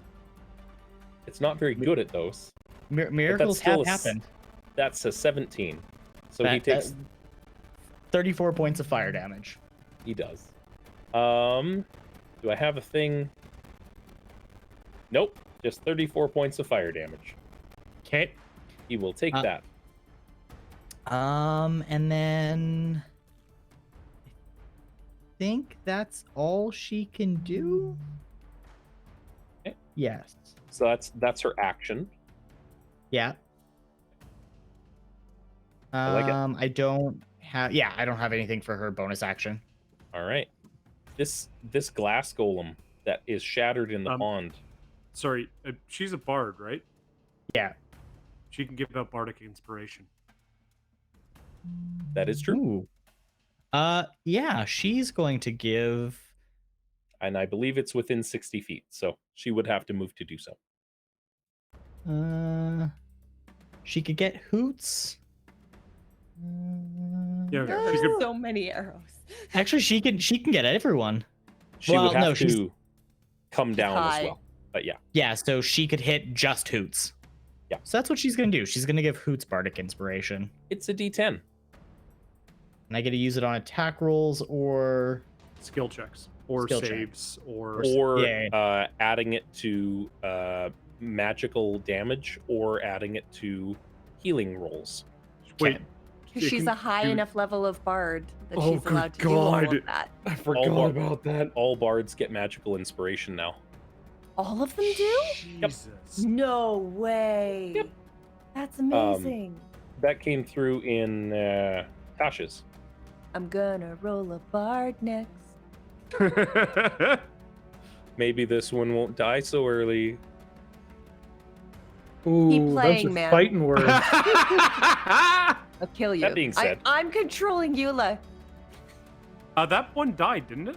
it did. As you see its glass sort of reform, and it stands back up as it regenerates. It left my area. It did. Left me. And I believe left me. Eula has Warcaster. I do believe Eula has Warcaster. Let me just... Sorry, she has a few things. Yep.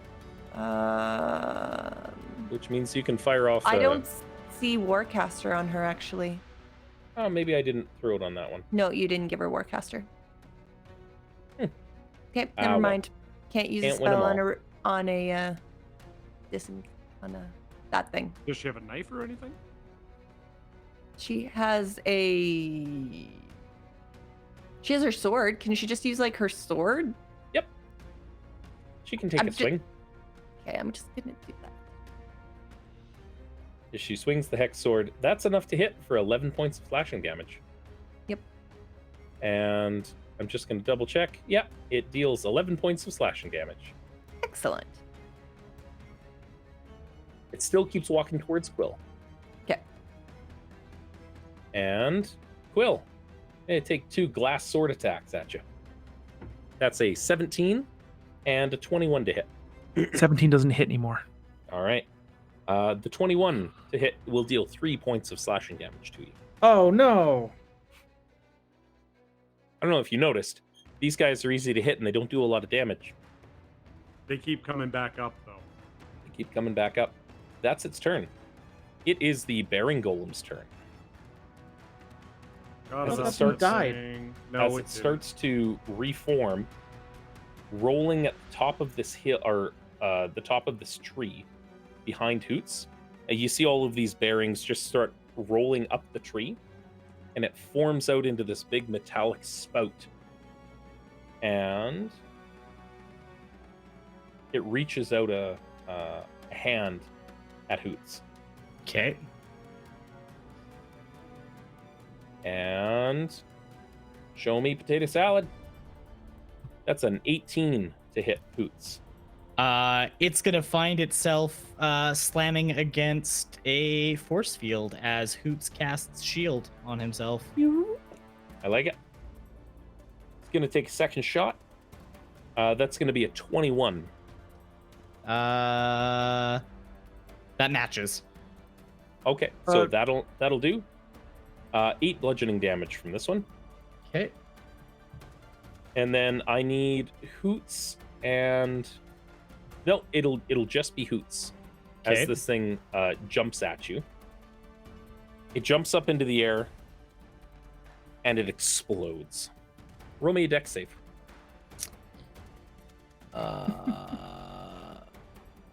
I'm going to add that bardic inspiration to it in a hope and prayer. Okie dokie. That's gonna be a 15. A 15 matches. So you take half damage from this and Okay. you're not knocked prone. Okay. So that's going to be half of 35 bludgeoning damage. So 17 bludgeoning damage. And it immediately shatters again into ball bearings. Okay, that's an annoying thing. Hoots, you're up. Yeah. That game's so bad right now. Hoots is gonna move the fuck out of there. As he's looking a little battered and bruised. Help and Dandy with the grass on hand. Hoots can no longer see the grass on hand thing, but he can see the Kang thing. And it's just like boom, boom, ba da ba dum. And it's doing this like it's stepping back and forth and doing a rhythmic dance at you. Okay. That shield, is he holding it or is it attached to him? The shield on his arm, Yeah. it's hard to say. Okay. Most shields are like strapped on, you don't have use of a hand. Yeah. Well, we're not gonna risk it. We're gonna go for the. So, 21 to hit for Firebolt for 15 points of fire damage. On The Kang thing. the Kang thing. Yeah. He was Krang. Krang, whatever. A 21 does hit. Okay. So yeah, he'll take damage. 5 points or 15 points of fire damage. Does a 10 hit? And does not hit. Okay, I didn't think so. And Hoots has got a little bit more movement left, so he's going to climb. All right. Get a little bit higher in the air and a lot farther away from whatever the fuck that ball bearing thing was. Okay. Agnes, you're up. You are grappled by this plant golem. Oh, I'm so grappled. Oh, Vine golem, sorry. So I don't have a lot of like close to me stuff, is what I'm realizing. Everything I have is like Don't you have to Far roll away. strength to get out of it? I can Or is that your whole turn? be my action to pull myself free of it, Can't you or Misty Step? I could, Misty Step. I was about to say, thought of it too. I'm just gonna Misty Step out of the grapple, and Misty Step over. Oh, I'm on not the right thing. Gonna Misty Step over here. Okay. And then I'm gonna shoot an arrow at the thing that was grappling me. Like you do.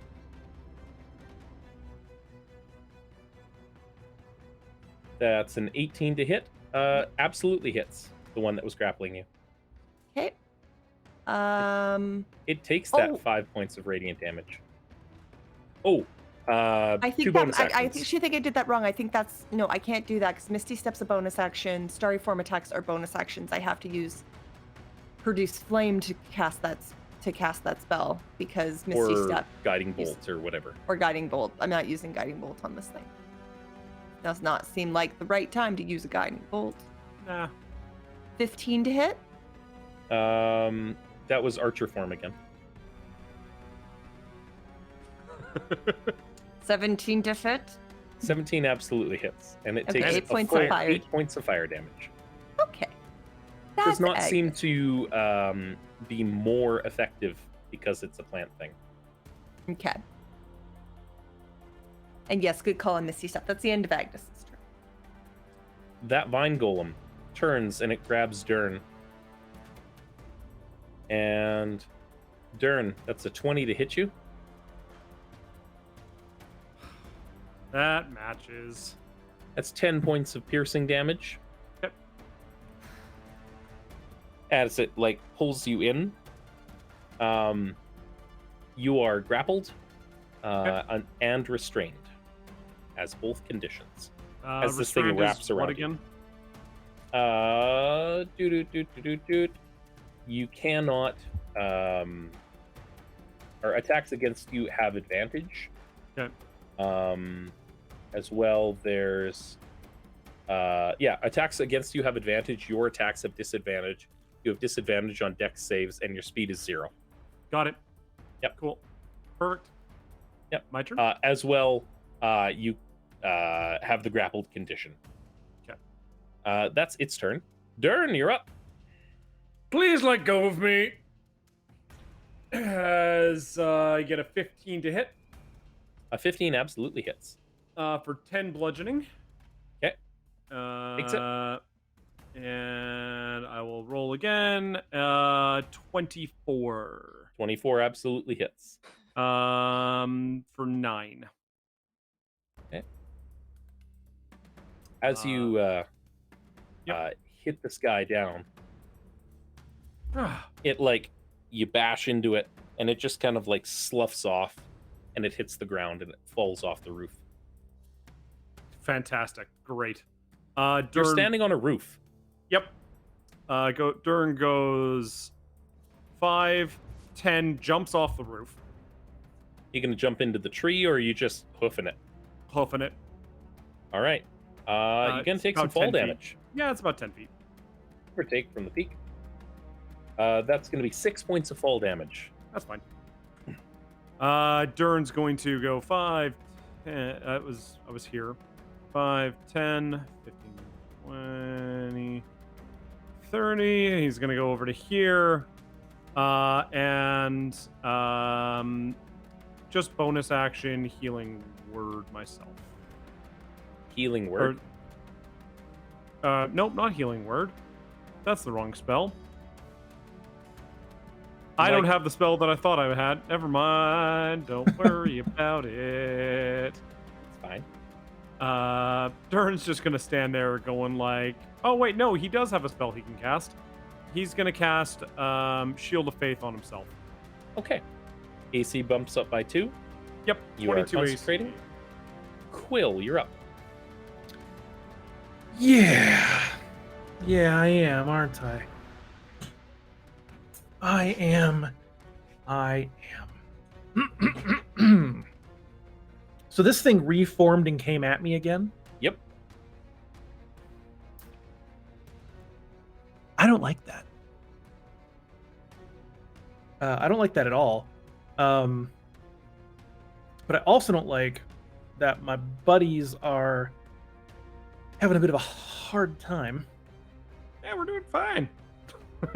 Ish. Hoots looks fucked. I was gonna say Hoots is not having a good time.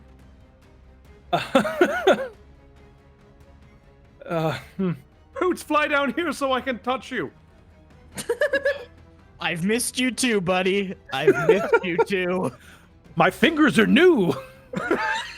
I've got new fingers. They're soft and supple. That concerns me greatly. Let me show you how supple they are. Oh man. Anyways, back to my turn. Hoots, are you able to heal yourself at all? Yes, don't worry, we're good. Okay, and you two have healing too, right? Yeah. Oh yeah. Okay. I'm gonna Zephyr Strike. And I'm going to... I can double my movement because I haven't moved since my last go. Yep. So I'm going to start by moving down to here. The And I'm gonna Inazumi cat. Yep, I'm going to pump two attacks. Start with the first one, which will have advantage. Mm-hmm. For That 27. That 8 damage that you do, you see it crumble and collapse again into bits of glass. Okay, so I used 5, 10, 15, 20 of my 60-foot movement. Mm-hmm. I'm going to do another 20 up here, back up to it, actually. Yep. And I'm going to interact with object as I run up and kind of scoop my claw down quickly and pick up a bunch of the shards. Okay. And then You're I'm holding going to a bunch of broken glass. Can I get you to make me a dexterity saving throw, please? Oh, a saving throw? Hold on. Take 3 points of slashing damage. As you pull at these things and they seem to vibrate and hum a little as you pull them into your hand, and it nicks you just a little bit. Cool. I'm going to do my movement again. So that's and then to here. And I'm going to throw the glass pieces. You interacted with object once already. Right, okay. Yep. That'll be another turn. Can I drop them as I go to shoot a bow then? Oh, because you still have your second attack? Yeah. Yeah, I'd say so. Cool. I'm going to drop them to... Well, maybe I don't want to drop them, do I? You need 2 hands to fire your bow. Hold on, I've changed one. No, I've changed... No, I already did the thing. Damn it.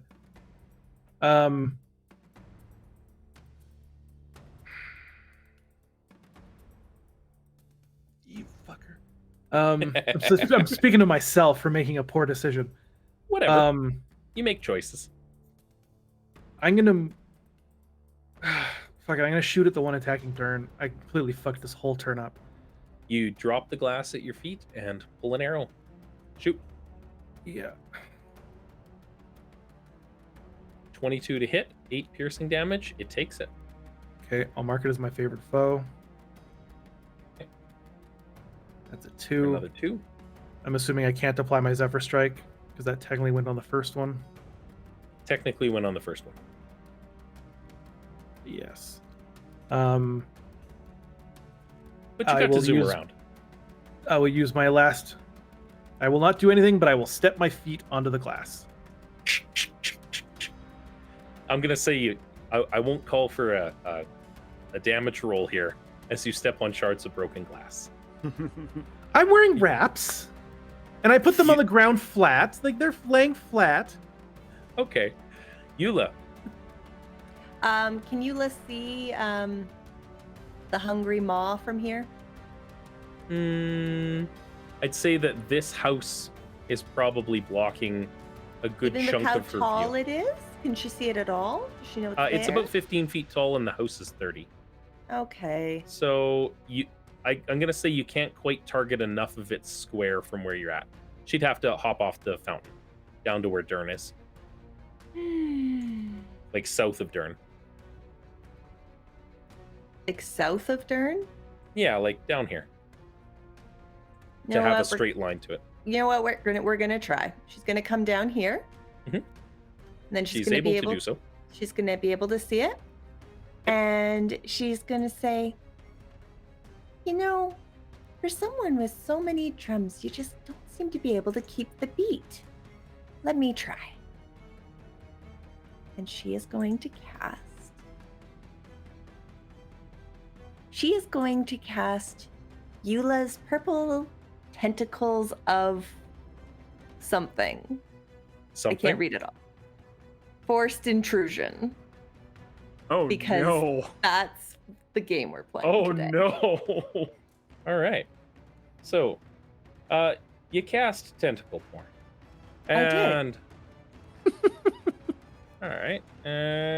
We're gonna go and grab. Hentai mosaic appears around the creature. I'm just gonna throw a aura around this fella right here. That is purple, and it's a 40-foot radius. 20-foot radius. Or sorry, 20-foot radius. There we go. 40-foot All I can diameter. hear is, "Ooh, senpai." As you hear like sucking sounds erupt from this dark abyss.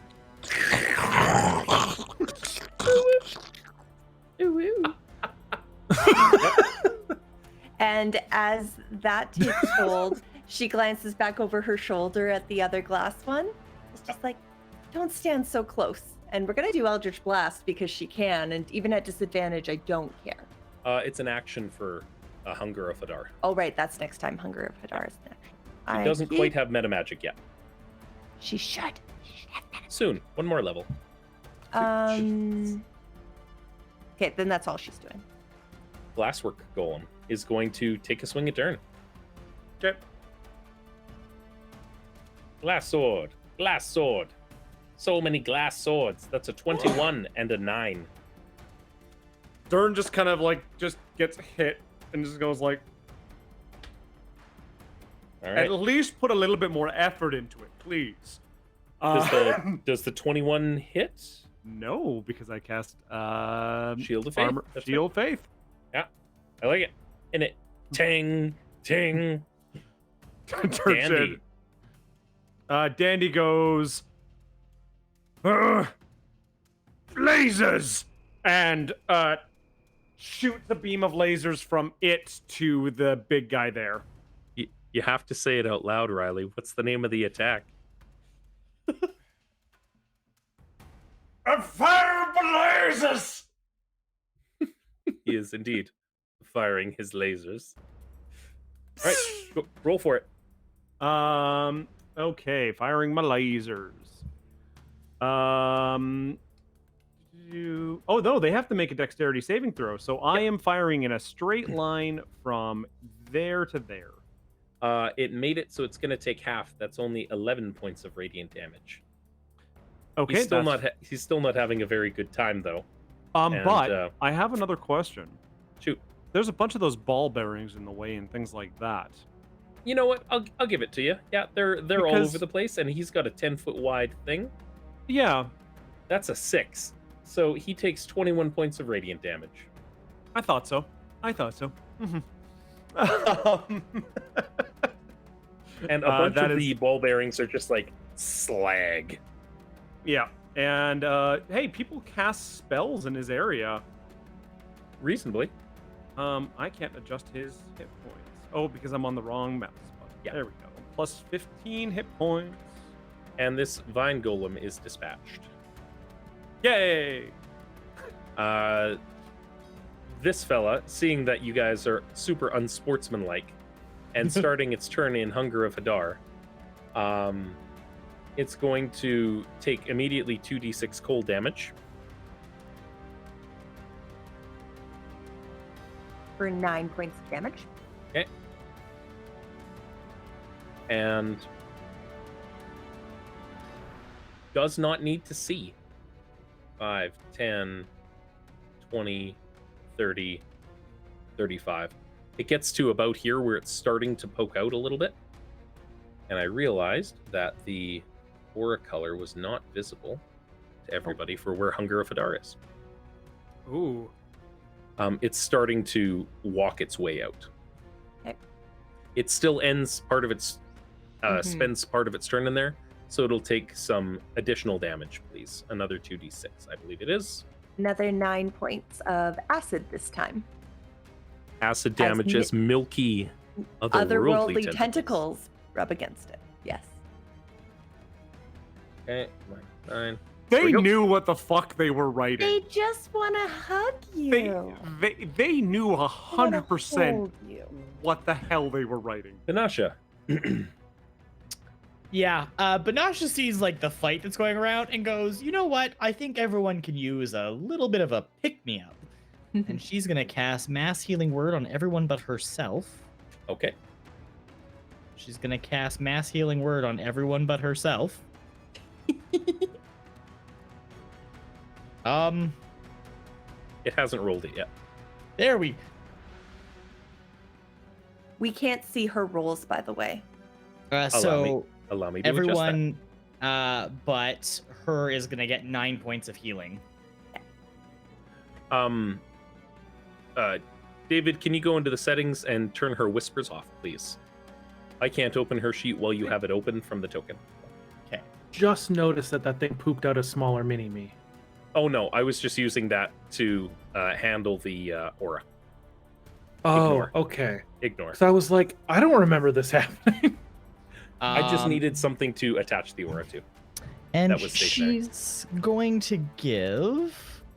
So that was a bonus action for mass healing oh, word. that's a spell. Yeah. Is mass healing word not a bonus action to cast? Healing word is a bonus action to cast. One bonus action. Yeah. I stand. It's a very good spell. Yeah, it's the up version of healing word. I didn't realize it was a bonus action.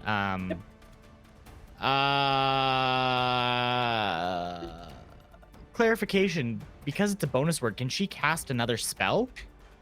No, only a cantrip as her.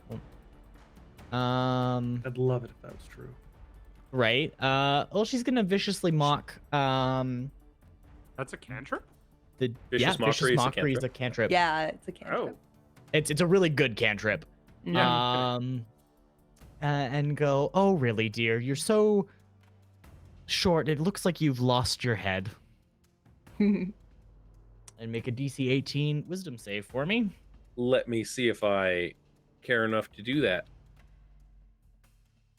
That's a failure, and it's going to take 7 points of damage. Of psychic damage, and then have disadvantage on its next attack roll.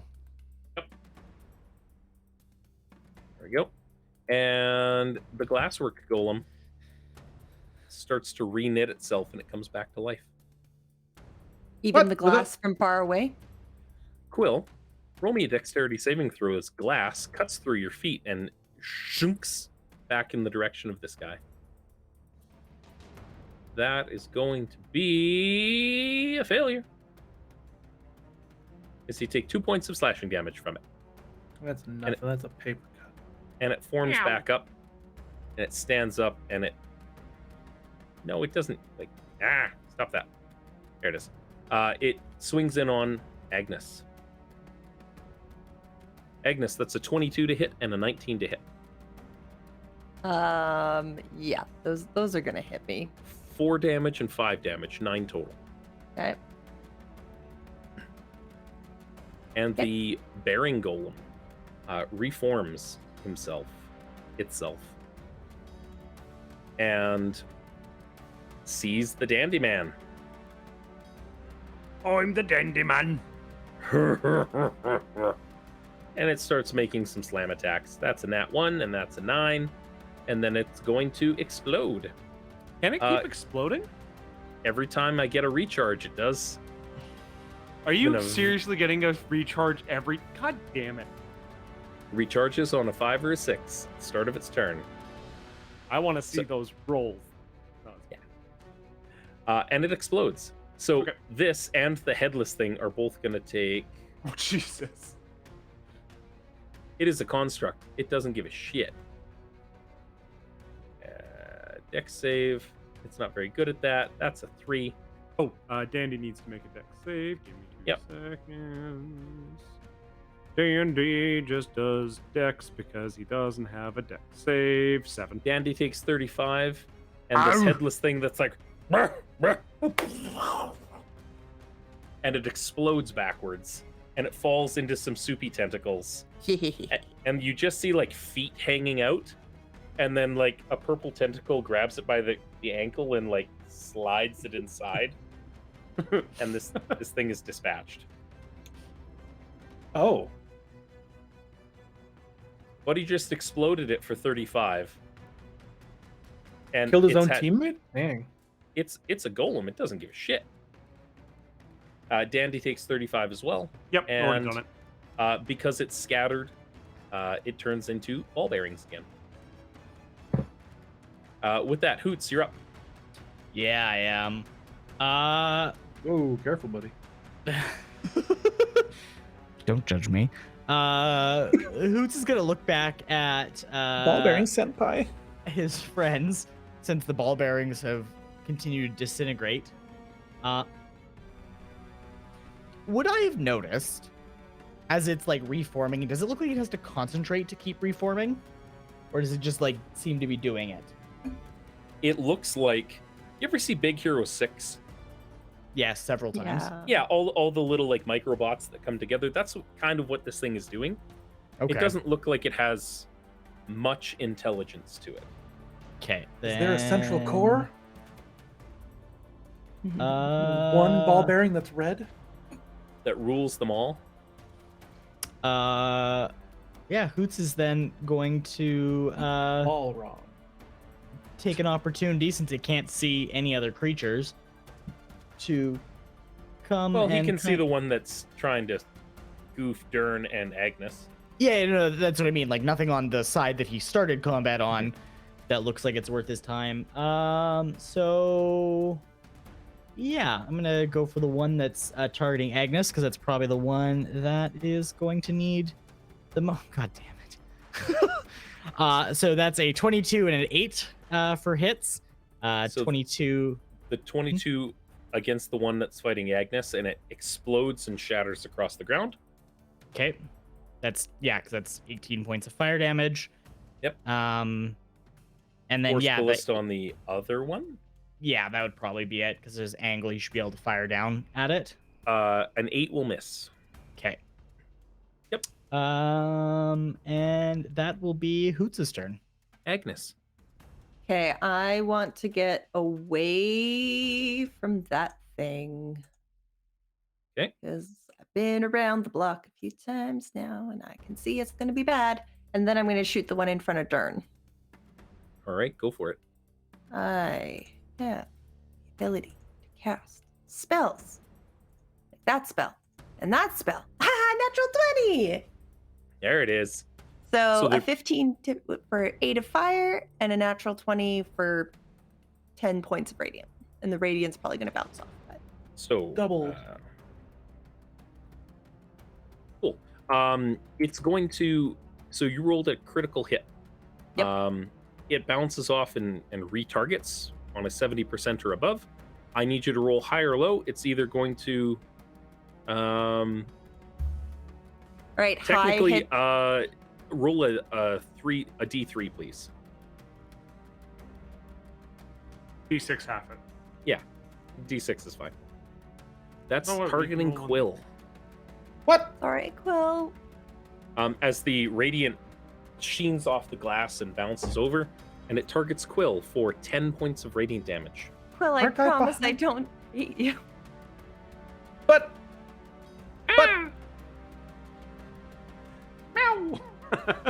Did the 8 points of fire like shatter it? No, it damaged it, but this one hasn't really been hit yet. Okay. Um, Well, that's Agnes's turn. this vine golem.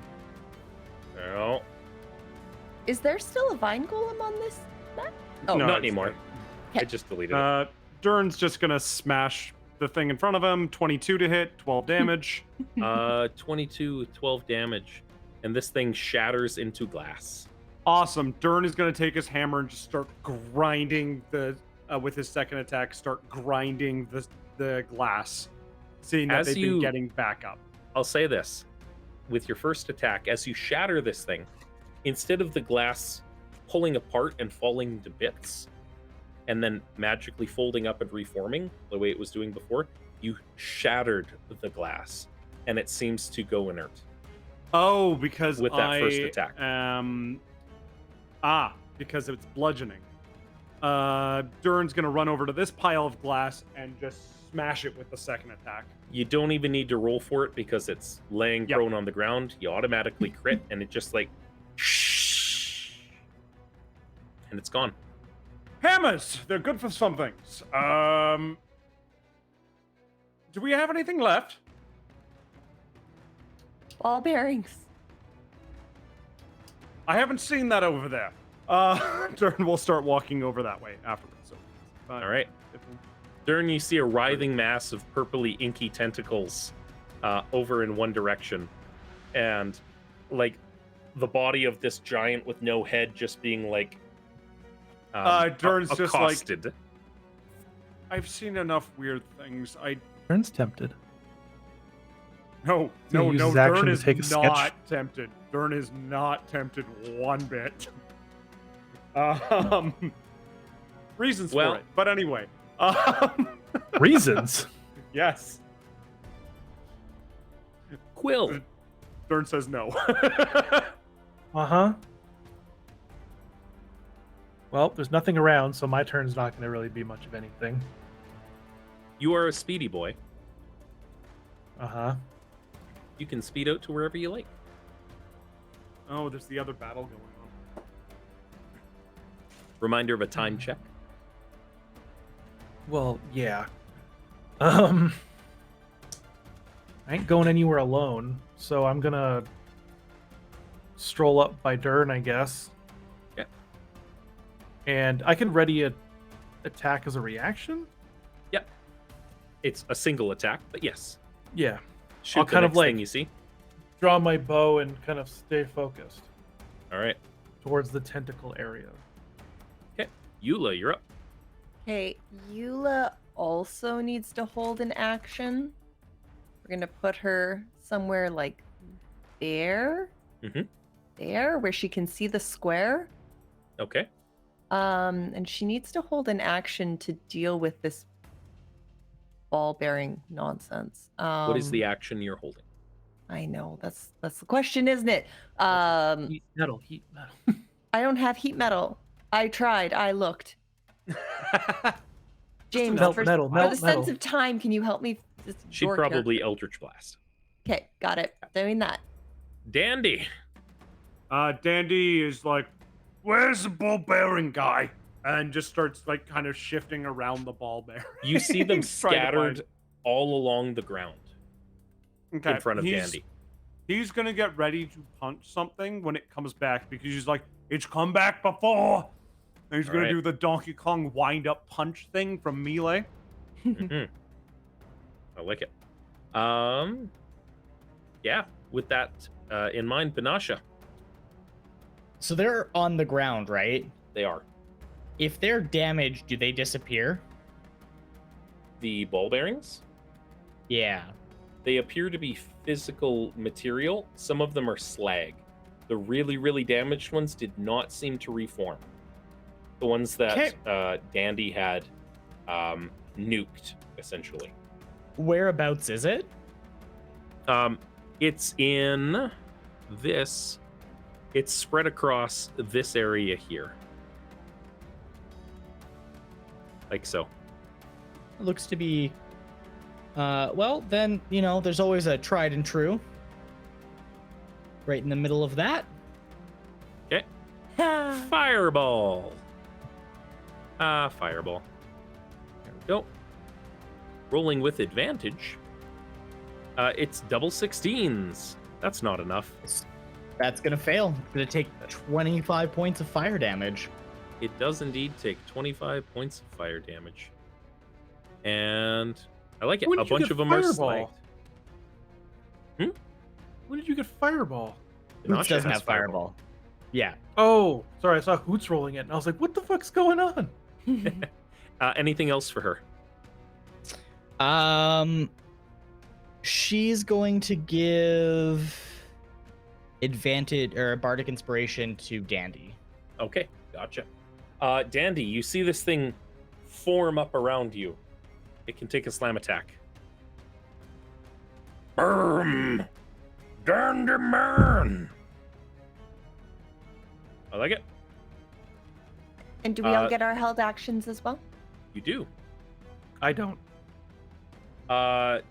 Dern, that is 23 points of bludgeoning damage. How does Dandy do this? Oh, like a piece of gum just mashing it Oh, together? Riley, we can't hear you. Sorry, Just takes his hands and just claps. So is he doing the Hulk like Boom. Yeah, basically, just kind of just like does that. The ball bearings go everywhere, but it like breaking glass buckshot. windows and everything. But Coots, I want to say at some point in your young man's life, you experienced what buckshot feels like, probably like birdshot. That's exactly what you're feeling right now, as these things scatter, and this ball-bearing golem just like collapses down into slag all over the ground and no longer has anything holding its bits together. Dandy's looking around and goes, "There's more fighting! Rockets!" And Dandy jettisons in a northern direction and off the map. Yeah. Can you take- Sorry, what? Go ahead.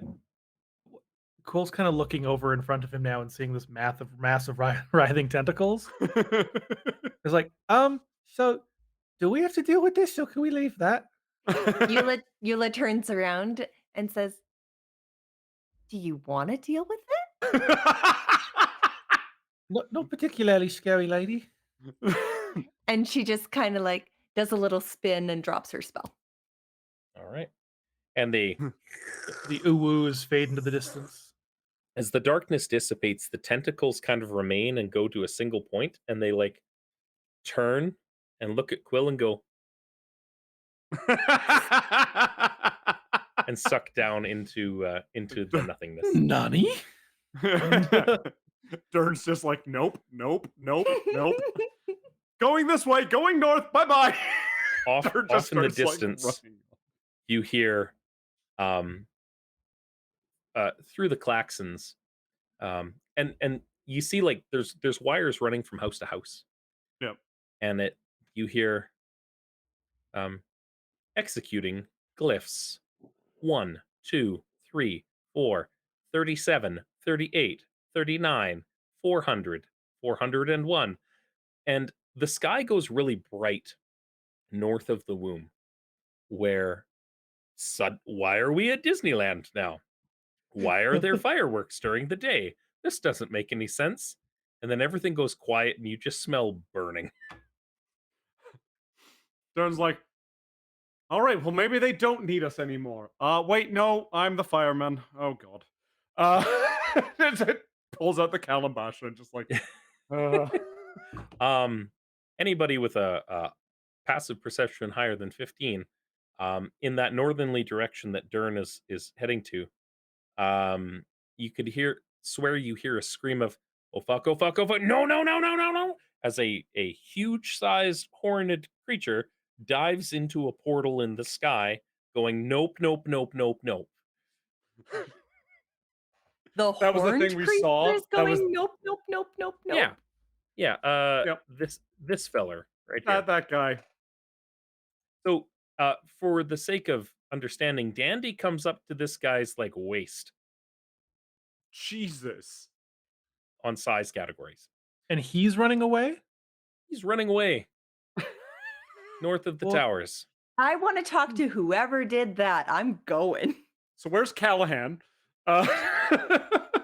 Dead. Probably dead. I want to this go point. find out. Dirt. But I think that's a story for another week because we're right at 10 o'clock. So that's the thing. Well, thank you everybody who joined.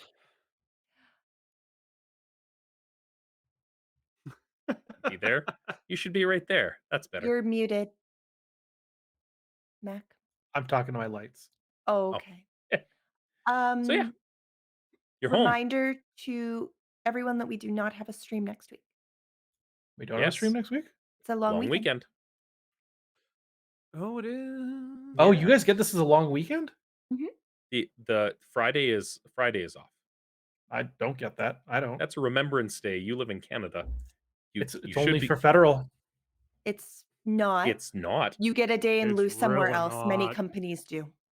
Many companies will give you a day off at the end of the year. We'll talk of about Canadian recognizing these things. laws later on. However, Yeah, we got a couple of Anyway, minutes. Yeah. we don't stream next Monday. We will be back on Monday, November the 21st to continue this story. And Yes, we'll see cool. we'll see what we see. I And- had hoped to give you guys a little bit more, but that is not in the cards for tonight, so you'll have to wait. And just to everybody who is staying tuned and all to our new subscribers and everything like that, thank you very much. Yeah. And we are going to be starting to try and produce more shorts, more kind of entertainment, more kind of podcast stuff. So please do keep your eye out for that as we kind of move into the next phase of things. So thank you very much for joining. Riley, does Wednesday work for you for the next production thing? Yes, Wednesday does because I actually have Wednesday off. Excellent. We'll plan to stream on Wednesday night, and we'll do our Roll for Beer podcast. So Yeah. we'll talk about that a little more. If you would like to find us anywhere on the internet, you can check in the doobly-doo of this video. Thanks, John Green, for coining that term. For a link to our The Discord towel section down below. I love the towel Carlin section, brothers. right? And Oh my God. also just there's going to be the information in our podcast and stuff like that when that comes up. Obviously, this is going to be probably a few weeks still from now, but we're just trying to get that all set up. Absolutely. But yeah, if you like this and you want some more of this, please like the video and subscribe. If you want to help out the channel and help out with production, there are some links and ways for you to do that, or jump on Discord and come show us some love and have a chat. So I think that's all for tonight. Thank you guys, everybody, and we'll see you next week. Not next week. 21st. Bye. You'll see Riley and I Wednesday. Bye. And the stream is